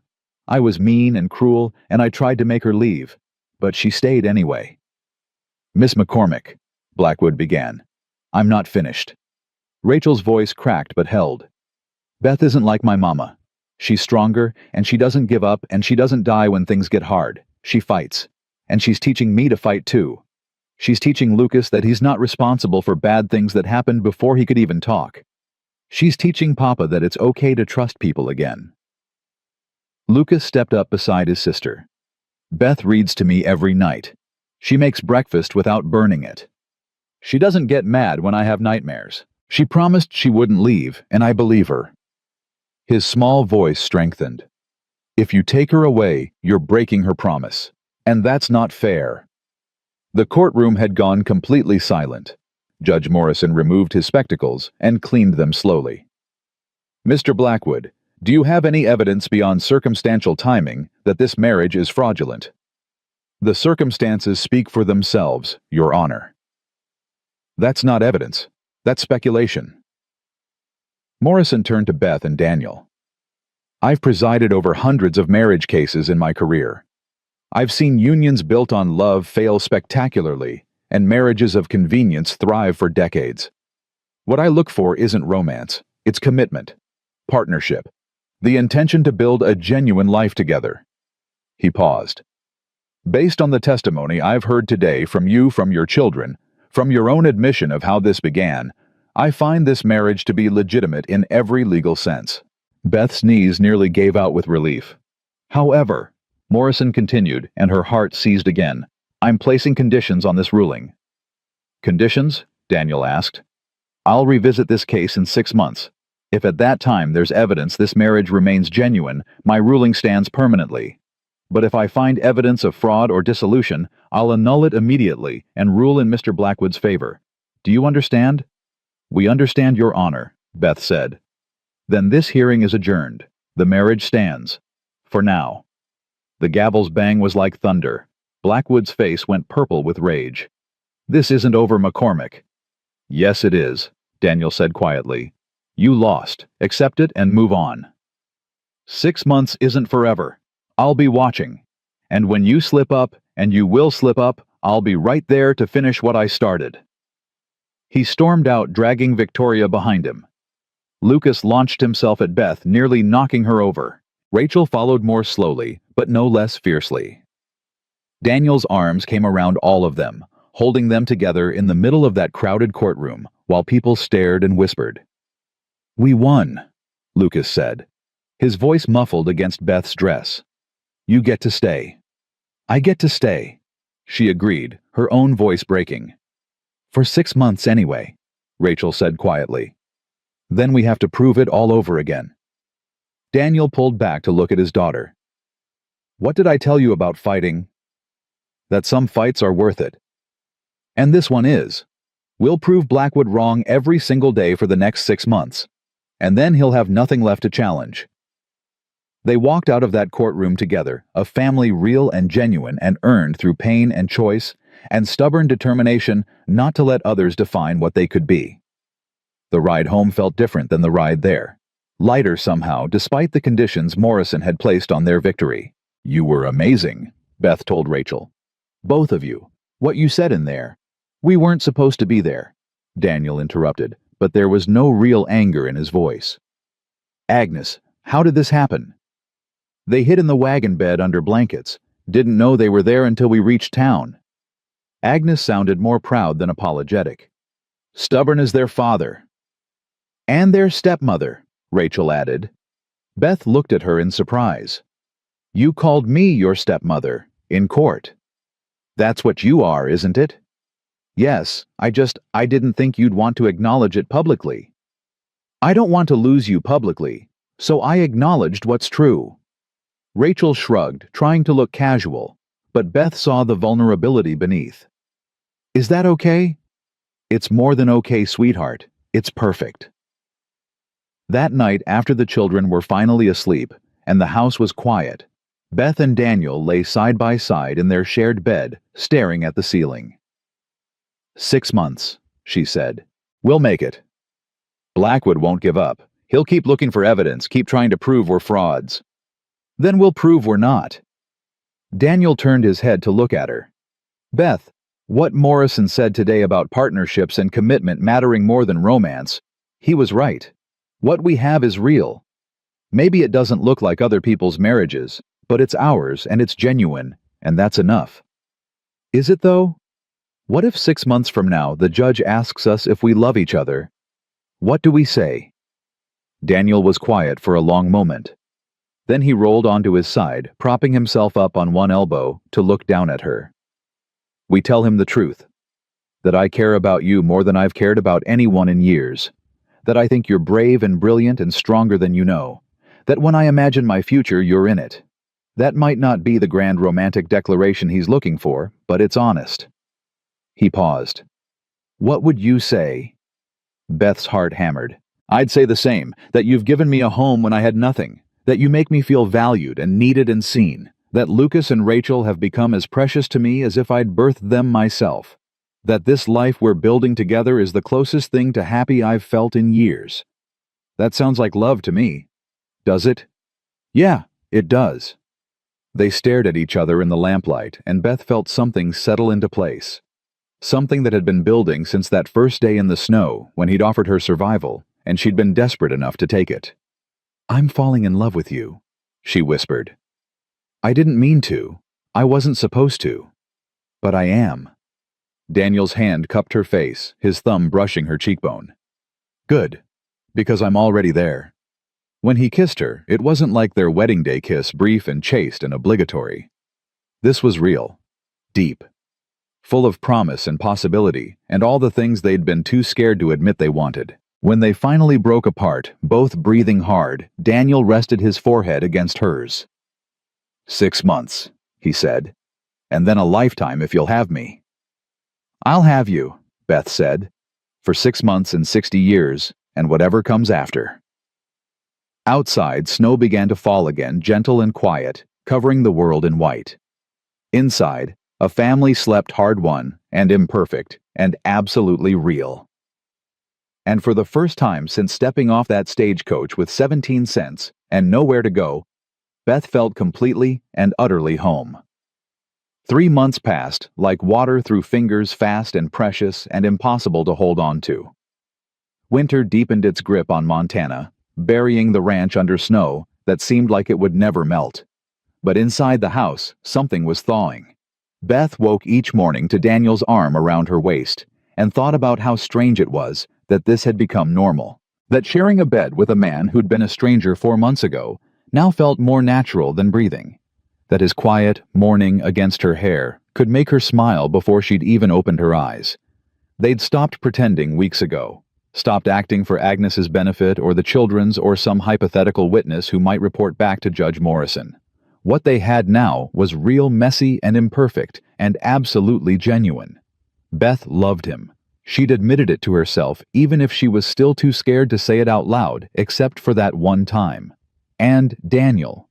Daniel looked at her like she hung the moon, touched her like she was precious, trusted her with his children and his fears and the parts of himself he'd kept locked away for years. It should have been perfect. But Blackwood was still out there watching and waiting for them to fail. The first real test came on a morning when Beth woke feeling wrong. Not sick exactly, just off. Her stomach rolled when Agnes started frying bacon. The smell of coffee made her want to retch.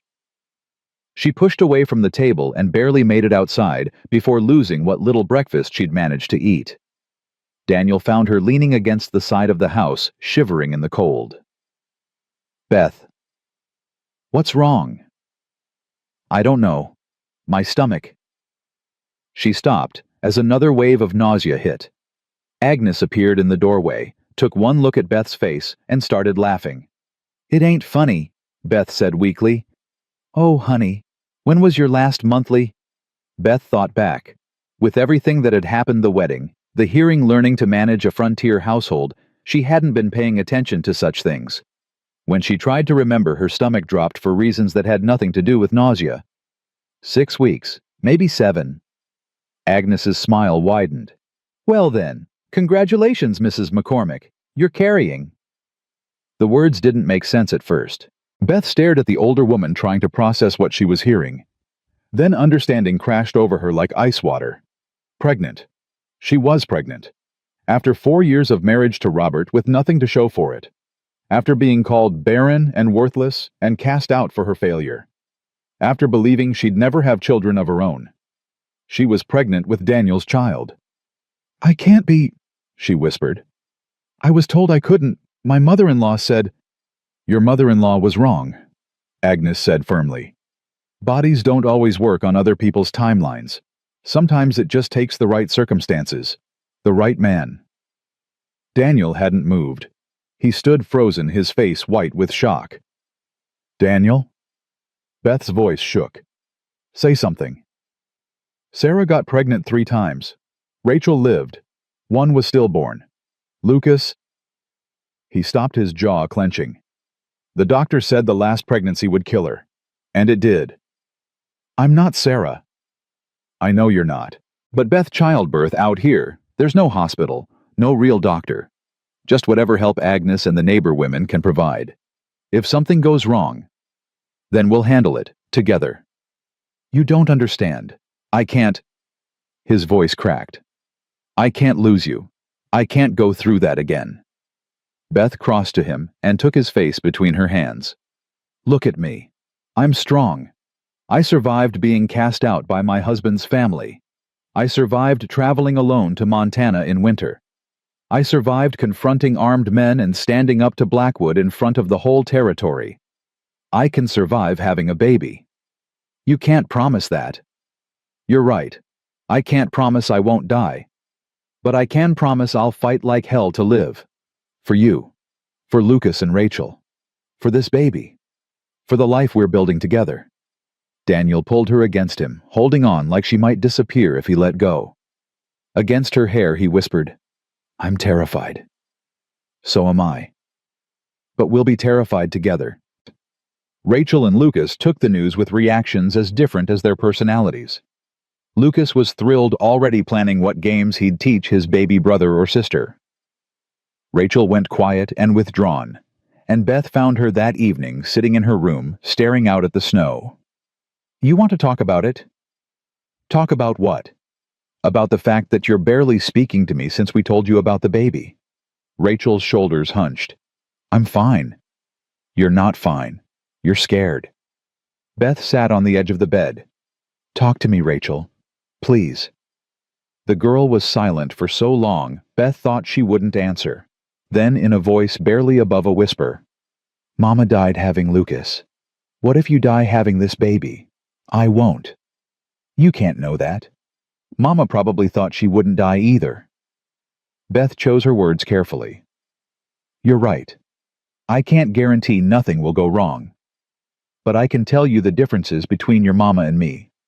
I'm stronger than she was. I've spent months doing hard physical labor that's made me tougher. I know what to expect because Agnes is teaching me. And most importantly, I want to live more than I've ever wanted anything. That counts for something. It didn't count for Mama. Your mama was sick before Lucas came. The doctor warned her not to get pregnant again, but she did anyway because she was trying to make everyone else happy. I'm not doing that. I'm having this baby because I want to. Because your father and I created something together. That's different." Rachel finally looked at her eyes, red-rimmed but dry. "I don't want another brother or sister to blame. One is enough." "Then don't blame this one. If something happens to me, and it won't, but if it does, you promise me you won't punish an innocent baby for it." "How can I promise that?" "Because you're stronger and braver than you think you are. Because you've already learned that blame doesn't fix anything. Because I'm asking you to." Beth took the girl's hand. "Please, Rachel. Promise me." After a long moment, Rachel nodded. "I promise." "Thank you. But you have to promise something too. Promise you'll fight. Promise you won't give up even if it gets hard." "I promise." They sat together as darkness fell hand in hand, both scared of the future, but refusing to let fear win. The pregnancy changed things in ways Beth hadn't expected. Daniel became almost obsessively protective, insisting she rest more, work less, let others handle anything remotely strenuous. It was sweet and suffocating in equal measure. "I'm pregnant, not dying," she told him after he'd forbidden her to carry water from the well. "Women have been doing this for thousands of years." "Not my women." "Your women?" He flushed. "You know what I mean." "I do. And I love that you care. But Daniel, you have to let me live my life. I can't spend the next 6 months sitting in a chair while everyone else works." "The doctor said Sarah needed rest." "I'm not Sarah." The words came out sharper than Beth intended. She softened her voice. "I know you're scared. I know your first wife's pregnancy was difficult. But I'm different. My body is different. This pregnancy is different. You can't protect me from every possible danger." "I can try. And you'll make us both miserable in the process." She took his hand and placed it on her still flat stomach. "This baby needs a mother who's strong and capable, not fragile and afraid. Trust me to know my own body. Trust me to ask for help when I need it. Can you do that?" Daniel's hand trembled against her stomach. "I'll try." It was the best she was going to get. As winter slowly gave way to early spring, Beth's body began to change. Her waist thickened. Her breasts became tender. Morning sickness gave way to a constant gnawing hunger that Agnes found hilarious. "You're eating for 2 now. Makes sense you'd be hungry." "I'm always hungry. It's embarrassing." "Embarrassing is natural. You're growing a human being inside you. That takes work." The children adjusted to the news in their own ways. Lucas talked to Beth's stomach constantly, telling the baby stories and singing off-key songs. Rachel remained cautious, but started knitting tiny booties with fierce concentration, unraveling them when they didn't meet her exacting standards and starting over. Daniel watched it all with a mixture of wonder and terror. At night, when they were alone, he'd rest his hand on her stomach and wait for movement that was still months away. "What if I'm a terrible father to this one?" he asked one night. "I've already failed Lucas and Rachel so many times." "You haven't failed them. You've kept them alive and safe and loved. That's not failure. I was too wrapped up in my own grief to see they were grieving too. I let Rachel become a little adult instead of a child. I let Lucas believe he killed his mother. Those are failures. And you're fixing them now, with my help. That's what matters." Beth laced her fingers through his. "This baby is going to have a father who's learned from his mistakes, who knows that children need gentleness and attention, who isn't afraid to admit when he's wrong. That's more than most children get." "You really believe that?" "I really do." But their fragile peace shattered one afternoon in March when a rider came to the ranch at full gallop. Beth was helping Agnes with laundry when she heard the commotion. "McCormick, Daniel McCormick." Daniel came out of the barn, his face going hard when he saw the rider. "What do you want, Wade?" Wade Tucker, the same man who'd tried to cut their fence months ago. He looked panicked, his horse lathered with sweat. "It's Mr. Blackwood. He's been hurt bad, thrown from his horse. Doctor says he might not make it through the night." Tucker swallowed hard. "He's asking for you." "Why would Blackwood ask for me?"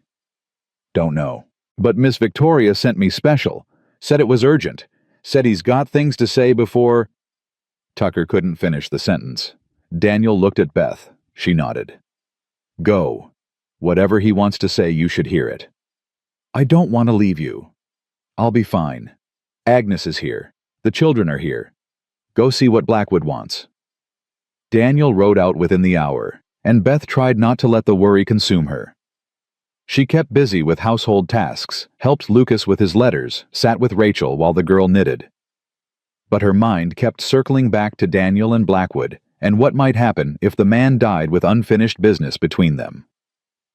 He returned just before midnight, looking exhausted and shaken. "What happened?" Beth asked. "Blackwood's dying. Doctor gives him maybe 2 days." Daniel sank into a chair. "He wanted to confess." "Confess what?" "Everything. The harassment, the fence cutting, the fraudulent water rights claims. He dictated a full statement to the doctor and a lawyer admitting he'd been trying to force me off my land for years. Said he knew our marriage was genuine but challenged it anyway out of spite." Beth's hand flew to her mouth. "Why would he confess now?" "Because Victoria finally stood up to him. Told him she'd never forgive him if he died with this on his conscience. Told him she'd rather lose the ranch than keep it through cruelty." Daniel's voice was rough. "He's leaving everything to her in his will. And she's planning to sell most of it and marry Thomas Wheeler like she always wanted. So it's over. The threat is over. He's writing to Judge Morrison too, withdrawing his complaint, admitting the marriage challenge was baseless." Daniel looked up at her with eyes that held too much emotion to name. "We're free, Beth. Really free. No more 6-month probation. No more looking over our shoulders. Just free." Beth should have felt relief, joy, but all she felt was sad for a man so consumed by greed he'd nearly destroyed multiple lives in pursuit of it. "I'm sorry he's dying." "I'm not. Not really." Daniel stood and pulled her into his arms. "Does that make me a terrible person?" "It makes you human. He tried to take everything from us. You don't have to mourn him." They stood together in the quiet kitchen, holding each other, and Beth felt the last piece of fear fall away. They were safe. Their marriage was safe. Their baby would be born into a family that was legally and genuinely theirs. Harrison Blackwood died 2 days later. His funeral was well attended, but not well mourned. Victoria spoke briefly, her voice steady despite her red eyes. "My father was a complicated man. He built an empire but lost himself in the building. I hope he's found peace." After the funeral, she approached Daniel and Beth. "I'm sorry for everything he put you through, for the hearing and the threats and the harassment. If I'd been braver sooner, I could have stopped it. You were in an impossible position, Beth said gently. You did what you could when you could. That's all anyone can ask. I'm selling the ranch, dividing the land among the neighbors at fair prices. You'll have the option to buy the parcels adjacent to your property if you want them. Daniel nodded. We might. Thank you, Victoria. And congratulations. On the baby. I hope... She paused. I hope you'll be very happy together. She left for Helena the next week, and Beth never saw her again. Spring came properly after that, melting the snow and turning the prairie green. Beth's pregnancy became obvious to everyone. Her dresses had to be let out. Her walk developed a waddle. Agnes laughed every time Beth complained about her swollen ankles. Just wait until you're 8 months along in the summer heat, then you'll really have something to complain about. I'm already miserable. You're 4 months along and barely showing. You don't know miserable yet. But despite the discomfort, Beth had never been happier. She felt the baby move for the first time in late April, a flutter like butterfly wings against her insides. She grabbed Daniel's hand and pressed it to her stomach. Did you feel that? I don't wait. Was that... That's our baby. Daniel's eyes filled with tears. Our baby. Lucas insisted on feeling too, his small hand pressed against Beth's stomach with reverent wonder. It moved Mama. It really moved Mama. He'd started calling her that without prompting, and every time Beth heard it, her heart swelled. Rachel was more reserved, but she touched Beth's stomach too, her face soft with something like hope. Does it hurt? No, it feels strange but not bad. Mama said it felt like being kicked from the inside. Sometimes it does, but mostly it just feels like proof that there's a whole person growing in there. A person who's going to need us. Yes. Rachel looked up at Beth with serious eyes. I'll help. When the baby comes, I'll help take care of it so you don't get too tired. Thank you, sweetheart. I'm going to need all the help I can get. As May turned to June, Beth grew larger and more uncomfortable. The summer heat was worse than Agnes had promised. Beth spent most days in her lightest dresses fanning herself and trying not to think about how she still had 3 months to go. Daniel was constantly hovering, bringing her water and pillows, and anything else he thought might make her comfortable. It was sweet, but exhausting. I need you to stop treating me like I'm made of glass, she told him one afternoon. I'm just trying to help. I know, but you're making me feel helpless. I need to still be useful. I need to still be me. You are you. Being pregnant doesn't change that. Then let me act like it. Let me cook dinner without you trying to take over. Let me hang laundry without you insisting someone else do it. Let me be pregnant and capable at the same time. Daniel studied her face, then nodded slowly. You're right. I'm sorry. I'm just scared, I know. But fear doesn't keep people safe. It just makes everyone miserable. He pulled her into a careful hug, his hands gentle on her swollen belly. I love you, Beth McCormick. It was the first time he'd said it outright since that night months ago. The words hung in the warm air between them, precious and true. I love you too, she whispered back. So much it scares me. Good scared or bad scared? Good scared. The kind that means I have something precious to lose. They stood together in the summer heat, holding each other and the baby between them. And Beth thought about how far they'd come. From strangers making a desperate bargain to this, a real marriage, a real family, real love earned through survival and choice, and stubborn refusal to give up. July brought the news that Judge Morrison was coming to the territory again. He sent word requesting to visit the Diamond M Ranch as part of his circuit to check on the status of the McCormick marriage. But Blackwood withdrew his complaint. Beth said, reading the letter Daniel had brought from town. Morrison ruled in our favor. What more does he want? He's probably just being thorough, making sure everything's as it should be. Daniel didn't look worried. Let him come. We've got nothing to hide. Morrison arrived on a hot afternoon in late July, his buggy kicking up dust as it approached the ranch. Beth was hugely pregnant by then, her belly preceding her through doors, her back aching constantly. She'd long ago given up any pretense of dignity. The judge climbed down from his buggy and stopped short when he saw her. "Mrs. McCormick, you're very pregnant." "Yes, Your Honor." Beth smiled despite her discomfort. "The baby's due in about 6 weeks." "I see." Morrison looked between her and Daniel, and something like approval crossed his face. "Well, I suppose that answers most of my questions about the legitimacy of your union. Would you like to come inside? It's cooler in the house." Over coffee and Agnes's cake, Morrison conducted his informal investigation. He asked about their daily routines, how they'd settled into married life, what their plans were for the future. His questions were gentle but thorough, and Beth answered honestly. "When I ruled in your favor 6 months ago, I had doubts," Morrison admitted. "The circumstances of your marriage were unusual to say the least, but I believed you deserved the benefit of that doubt." He paused. "I'm pleased to see I wasn't wrong." "We're grateful for your faith in us," Daniel said. "Don't thank me yet. I still have questions." Morrison turned to Beth.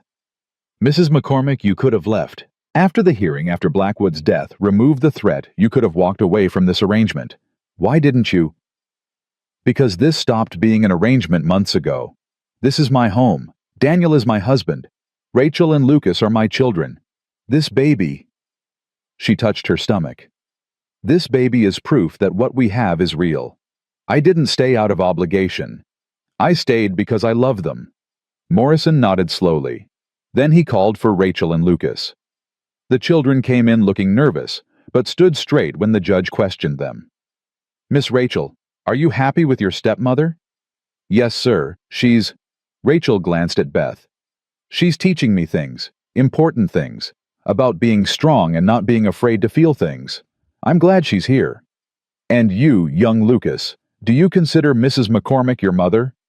"She is my mother," Lucas said firmly. "Maybe she didn't birth me, but she's my mama. She takes care of me and loves me, and that's what mothers do." Morrison's stern face softened. "Out of the mouths of babes." He stood and extended his hand to Daniel. "Mr. McCormick, I'm satisfied that your marriage is genuine in every respect that matters. I'll be filing a final ruling removing all conditions and declaring this matter permanently closed. You and Mrs. McCormick are legally and irrevocably married with all rights and privileges that entails." Beth felt tears prick her eyes. It was really over. Really, truly over. After Morrison left, Daniel swept her into his arms carefully, mindful of her belly, and kissed her soundly. "We did it," he said against her lips. "We actually did it. Did you ever doubt we would? Every single day. But you kept believing, and eventually, I couldn't help but believe too." That night, lying in their shared bed with Daniel's hand resting on her stomach, feeling their baby move beneath his palm, Beth thought about the journey that had brought her here. She'd been nobody, a worthless, barren widow with 17 cents and nowhere to go. Now she was somebody's wife, somebody's mother, somebody's whole world. She mattered. She belonged. She was home. "What are you thinking about?" Daniel asked. "How grateful I am that my life fell apart. If Robert hadn't died, if his mother hadn't cast me out, if I hadn't ended up stranded in Silver Creek, I never would have found this. Found you. Found our family. I'm grateful too. For every terrible thing that happened to bring you here." He kissed her temple, though I reserve the right to curse Blackwood's memory for making it harder than it needed to be. Beth laughed. "Fair enough." The baby kicked hard, making them both jump. "This one's going to be a fighter," Daniel said. "Takes after its mother. And its father, and its siblings. This baby doesn't stand a chance of being anything but stubborn." "Good. The world needs more stubborn people, more fighters, more survivors." Daniel pulled her closer, his arms protective around her and their unborn child. "I love you, Beth. I'll probably never say it enough or the right way, but I do. More than I thought I could love anyone." "That's more than enough," she whispered. "You're more than enough. This life we've built, it's more than I ever dreamed of having. Even though it started with desperation. Especially because it started with desperation. We took the worst moments of our lives and built something beautiful from them. That's not despite the pain. That's because of it." Outside, a summer storm was rolling in thunder, rumbling in the distance. But inside, wrapped in Daniel's arms, with their children sleeping safely down the hall and their baby growing strong inside her, Beth felt nothing but peace. She'd survived being nobody, and in the process, she'd become exactly who she was meant to be. The pains started on a Tuesday morning in late August, 3 weeks before Beth expected them. She was kneading bread dough when the first contraction hit a tightening across her belly that stole her breath and made her grip the table's edge. Agnes looked up from chopping vegetables and went still. How bad? Not terrible, just surprising. How far apart are they? This is the first one. Agnes wiped her hands on her apron. Could be false labor. First babies like to practice before the real show. But we should pay attention just in case. The second contraction came 20 minutes later while Beth was hanging laundry. This one doubled her over, and she had to breathe through it until the pain passed. That's 2, Agnes said grimly. Where's Daniel? North pasture with the hands, checking fences. Send Lucas to fetch him, now. But before they could call for the boy, Beth's water broke a gush of fluid that soaked her skirts and left her standing in a puddle on the kitchen floor. Well then, Agnes said with forced calm. Looks like this baby's coming today, whether we're ready or not. Rachel, get up here. Rachel appeared at the top of the stairs, took one look at Beth's face and the puddle on the floor, and went pale. Is the baby? The baby's coming. I need you to ride out and get your father. Fast as you can. Then swing by the Henderson place and tell Mrs. Henderson we need her help. You understand? Rachel nodded and ran. Agnes helped Beth upstairs, stripping off her wet clothes and getting her into a clean nightgown. The contractions were coming faster now, harder, each one stealing Beth's ability to think about anything except breathing through the pain. This is too fast, Beth gasped between contractions. First babies are supposed to take hours, days even. Every baby's different. Some take their time, some can't wait to meet the world. Agnes helped her into bed. How you feeling besides the pain, dizzy, faint? Scared. That's normal. But you're strong, Beth. You can do this. Another contraction hit, and Beth cried out despite trying to stay quiet. She didn't want to scare Lucas, who she could hear crying downstairs. Daniel burst through the door 15 minutes later, his face white with panic. Beth, I'm fine. She lied, gripping the sheets as another contraction rolled through her. The baby's just early, that's all. 3 weeks early. Beth, that's not what if something's wrong. Nothing's wrong. The baby's just impatient, like its father. Agnes pushed Daniel toward a chair. Sit down before you fall down. You're white as milk. I should do something. Get the doctor. Doctor's in Bozeman delivering twins. Won't be back for 2 days. We're handling this ourselves. Agnes turned to Beth. How close are the contractions? 5 minutes, maybe less. Christ, this baby really is in a hurry. Agnes washed her hands thoroughly. Mrs. Henderson should be here any minute. Until then, Daniel, you're going to help whether you like it or not. What do I do? Whatever I tell you to. Mrs. Henderson arrived with her daughter Molly, both carrying supplies. They took over with practiced efficiency, and Daniel was relegated to holding Beth's hand and trying not to pass out. The labor lasted 6 hours, not long for a first baby, but long enough that Beth lost all sense of time. There was only pain and breathing, and Agnes's steady voice telling her when to push and when to rest, and that she was doing fine, just fine, almost there. Rachel and Lucas waited downstairs with one of the ranch hands, and Beth could hear Lucas crying on and off throughout the afternoon. She wanted to comfort him, but couldn't spare the energy. All she could do was survive each contraction and trust that Agnes knew what she was doing. I can see the head, Agnes announced. Beth, next contraction you push with everything you've got. You hear me?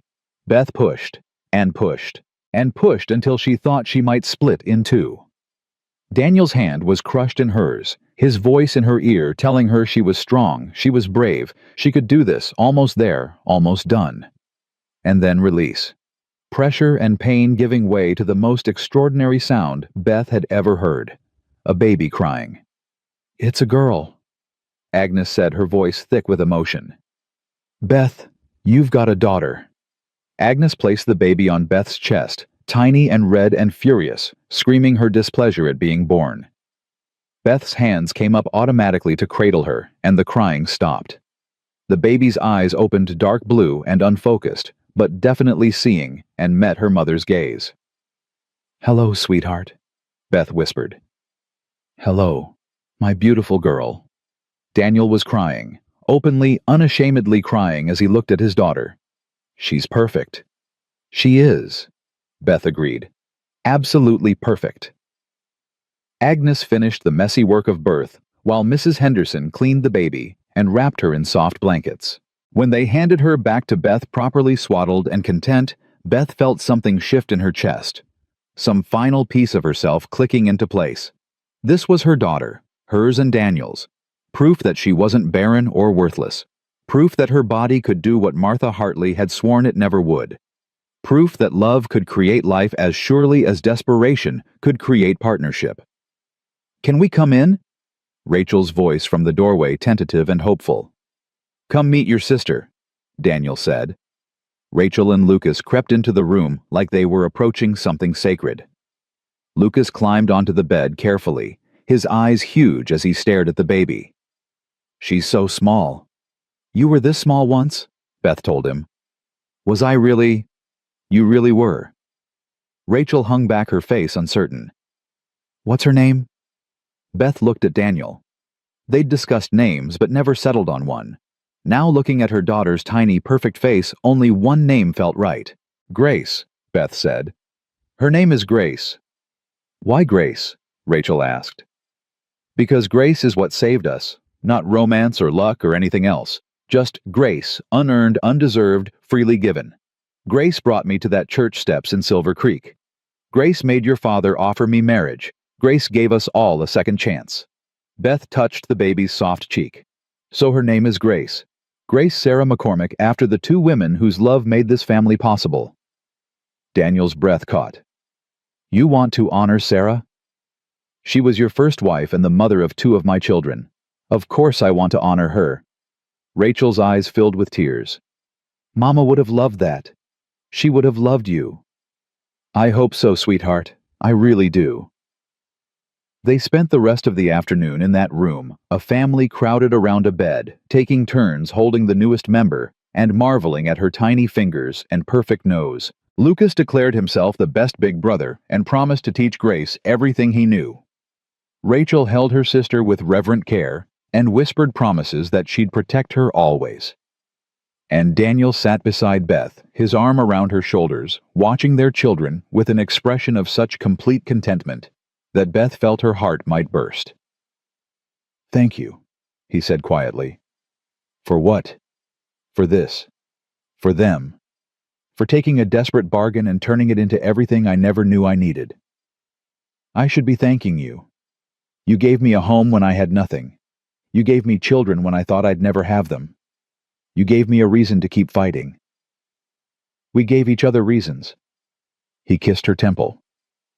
And we're going to keep giving them for the rest of our lives. Agnes and Mrs. Henderson stayed until evening, making sure Beth and the baby were both healthy and stable. Before they left, Agnes pulled Daniel aside. Your wife did good. Real good. Most first-time mothers panic, but Beth stayed calm and focused. She's stronger than she looks. I know. Do you, because you spent 9 months treating her like she might shatter? She's not fragile, Daniel. Stop acting like she is. I was terrified I'd lose her like I lost Sarah. Sarah was sick from the start. Beth's healthy as a horse. Different women, different bodies, different outcomes. You need to trust that. Agnes squeezed his arm. You've got a good wife and 3 beautiful children. Don't waste time worrying about disasters that aren't happening. Just enjoy what you've got. After everyone left and the children were in bed, Daniel and Beth lay together in the quiet room, Grace sleeping in a cradle beside them. I can't stop looking at her, Daniel whispered. Every time I close my eyes, I'm afraid I'll open them, and she'll be gone, like she was too good to be real. She's real. We're real. This whole improbable, impossible life we've built, It's all real. How did we get this lucky? We weren't lucky. We were desperate and brave and stubborn. We fought for this. Every single day we fought. Daniel turned to face her, his hand cupping her cheek. I love you, Beth McCormick. I love you more than I thought I could love anyone. You took my broken family and made it whole. You took my broken heart and taught it to trust again. You took everything damaged in me and somehow made it better. You did the same for me. I was nobody when we met. Nothing. Cast out and worthless. You made me somebody. You made me matter. You always mattered. You just needed someone to see it. They kissed softly, carefully, mindful of Beth's exhaustion and the sleeping baby nearby. When they pulled apart, Beth settled against Daniel's chest with a sigh of pure contentment. What are you thinking? He asked. That if someone had told me 9 months ago that I'd end up here married to a Montana rancher mother to 3 children happier than I've ever been, I never would have believed them. And if someone had told me I'd marry a desperate widow off a stagecoach and fall completely in love with her, I'd have called them crazy. We're both crazy then. Best kind of crazy there is. Grace stirred in her cradle, making soft baby noises, but not quite waking. Beth reached over to rock her gently, and the noises stopped.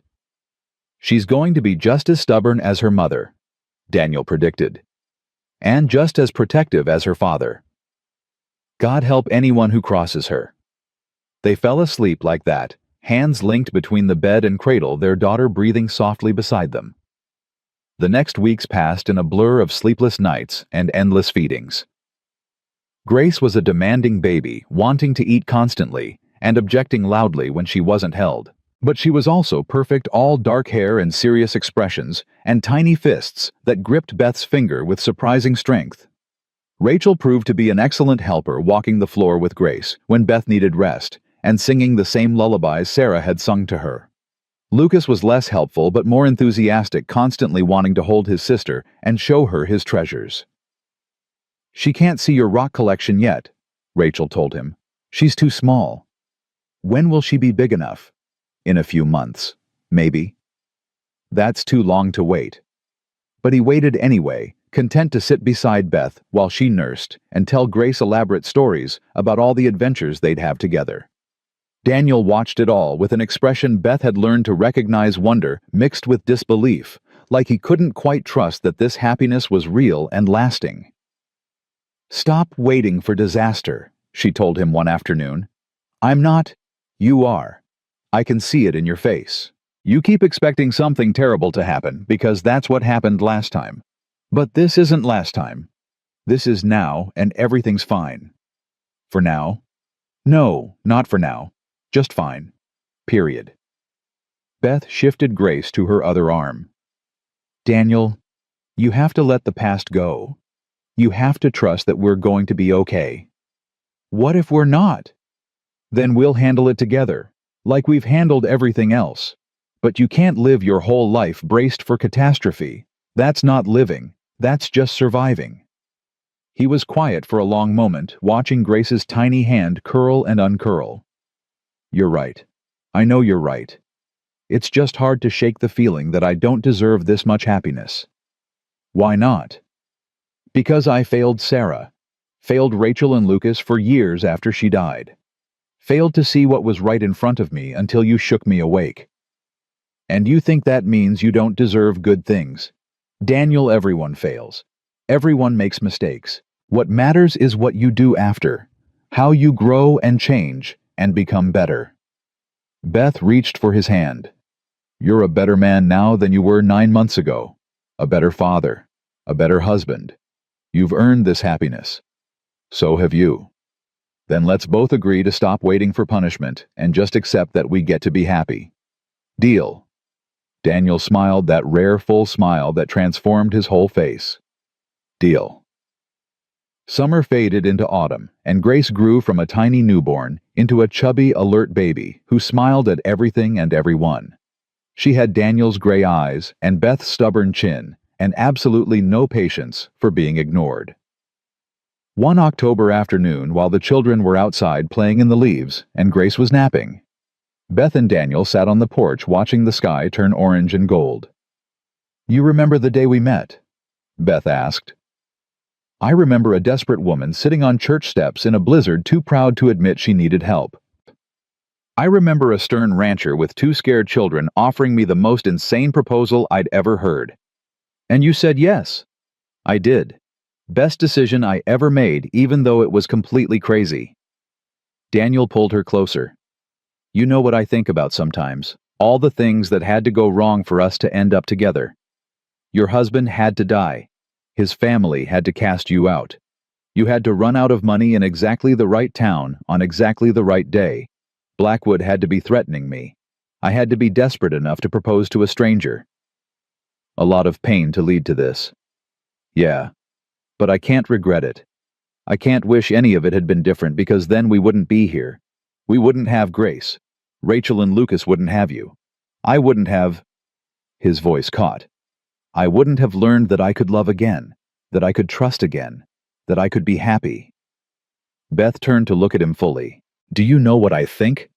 I think we were both exactly where we needed to be when we needed to be there. Not because of fate or destiny or God's plan, but because sometimes desperate people find each other and build something better than what they lost. Is that what we did, built something better? Look around, Daniel. Look at what we have. 3 healthy children, a ranch that's thriving, a marriage that's real in every way that matters, a future that actually feels possible instead of terrifying." She touched his face. "Yes, we built something better. We built something worth keeping." Inside the house, Grace began to cry her hungry cry that demanded immediate attention. Rachel's voice called out that she'd get the baby, and a moment later, Beth could hear her daughter singing softly as she walked the floor. "She's going to be a good mother someday," Daniel said. "She's already a good sister. And a good daughter. You've raised her well." "We've raised her well. She's as much yours now as mine." It was true. Beth could barely remember a time when Rachel and Lucas hadn't been her children. When Daniel hadn't been her husband. When this life hadn't been hers. The girl who'd sat freezing on church steps with 17 cents felt like a different person entirely. Beth had been nobody, then worthless and discarded, and certain her life was over. Now she was somebody. Wife, mother, partner. The woman who'd taken desperation and turned it into hope. Who'd transformed a business arrangement into genuine love. Who'd proven that second chances were real and possible and absolutely worth fighting for. "What are you thinking about?" Daniel asked, reading her expression. "How far we've come. How much we've survived. How grateful I am that I was desperate enough to say yes to a crazy proposal from a stranger. And I'm grateful I was desperate enough to ask." They sat together as the sun set, painting the Montana sky in shades of fire and gold. From inside came the sounds of their children, Rachel singing, Lucas laughing, Grace's contented coos, the sounds of a family that was whole and happy and hard-won. Beth thought about Judge Morrison's question all those months ago. Why hadn't she left when she could have? When Blackwood died, and the threat dissolved, and she was free to go anywhere, be anyone, start over, somewhere new. The answer was simple. She'd stayed because this was home. Because these people were her people. Because love wasn't something that happened to you. It was something you chose day after day in 1,000 small ways.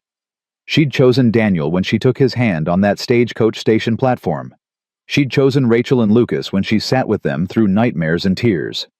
She'd chosen Grace the moment she felt her move inside her belly. She'd chosen this life, this hard, beautiful, impossible life, and she'd keep choosing it for as long as she lived. "I love you," she said, not for the first time, and not for the last. "I love you too," Daniel replied, his arm tightening around her shoulders. "Forever." "Forever," Beth agreed. And she meant it. Because Beth McCormick, who'd once been nobody with nowhere to go, had found exactly where she belonged.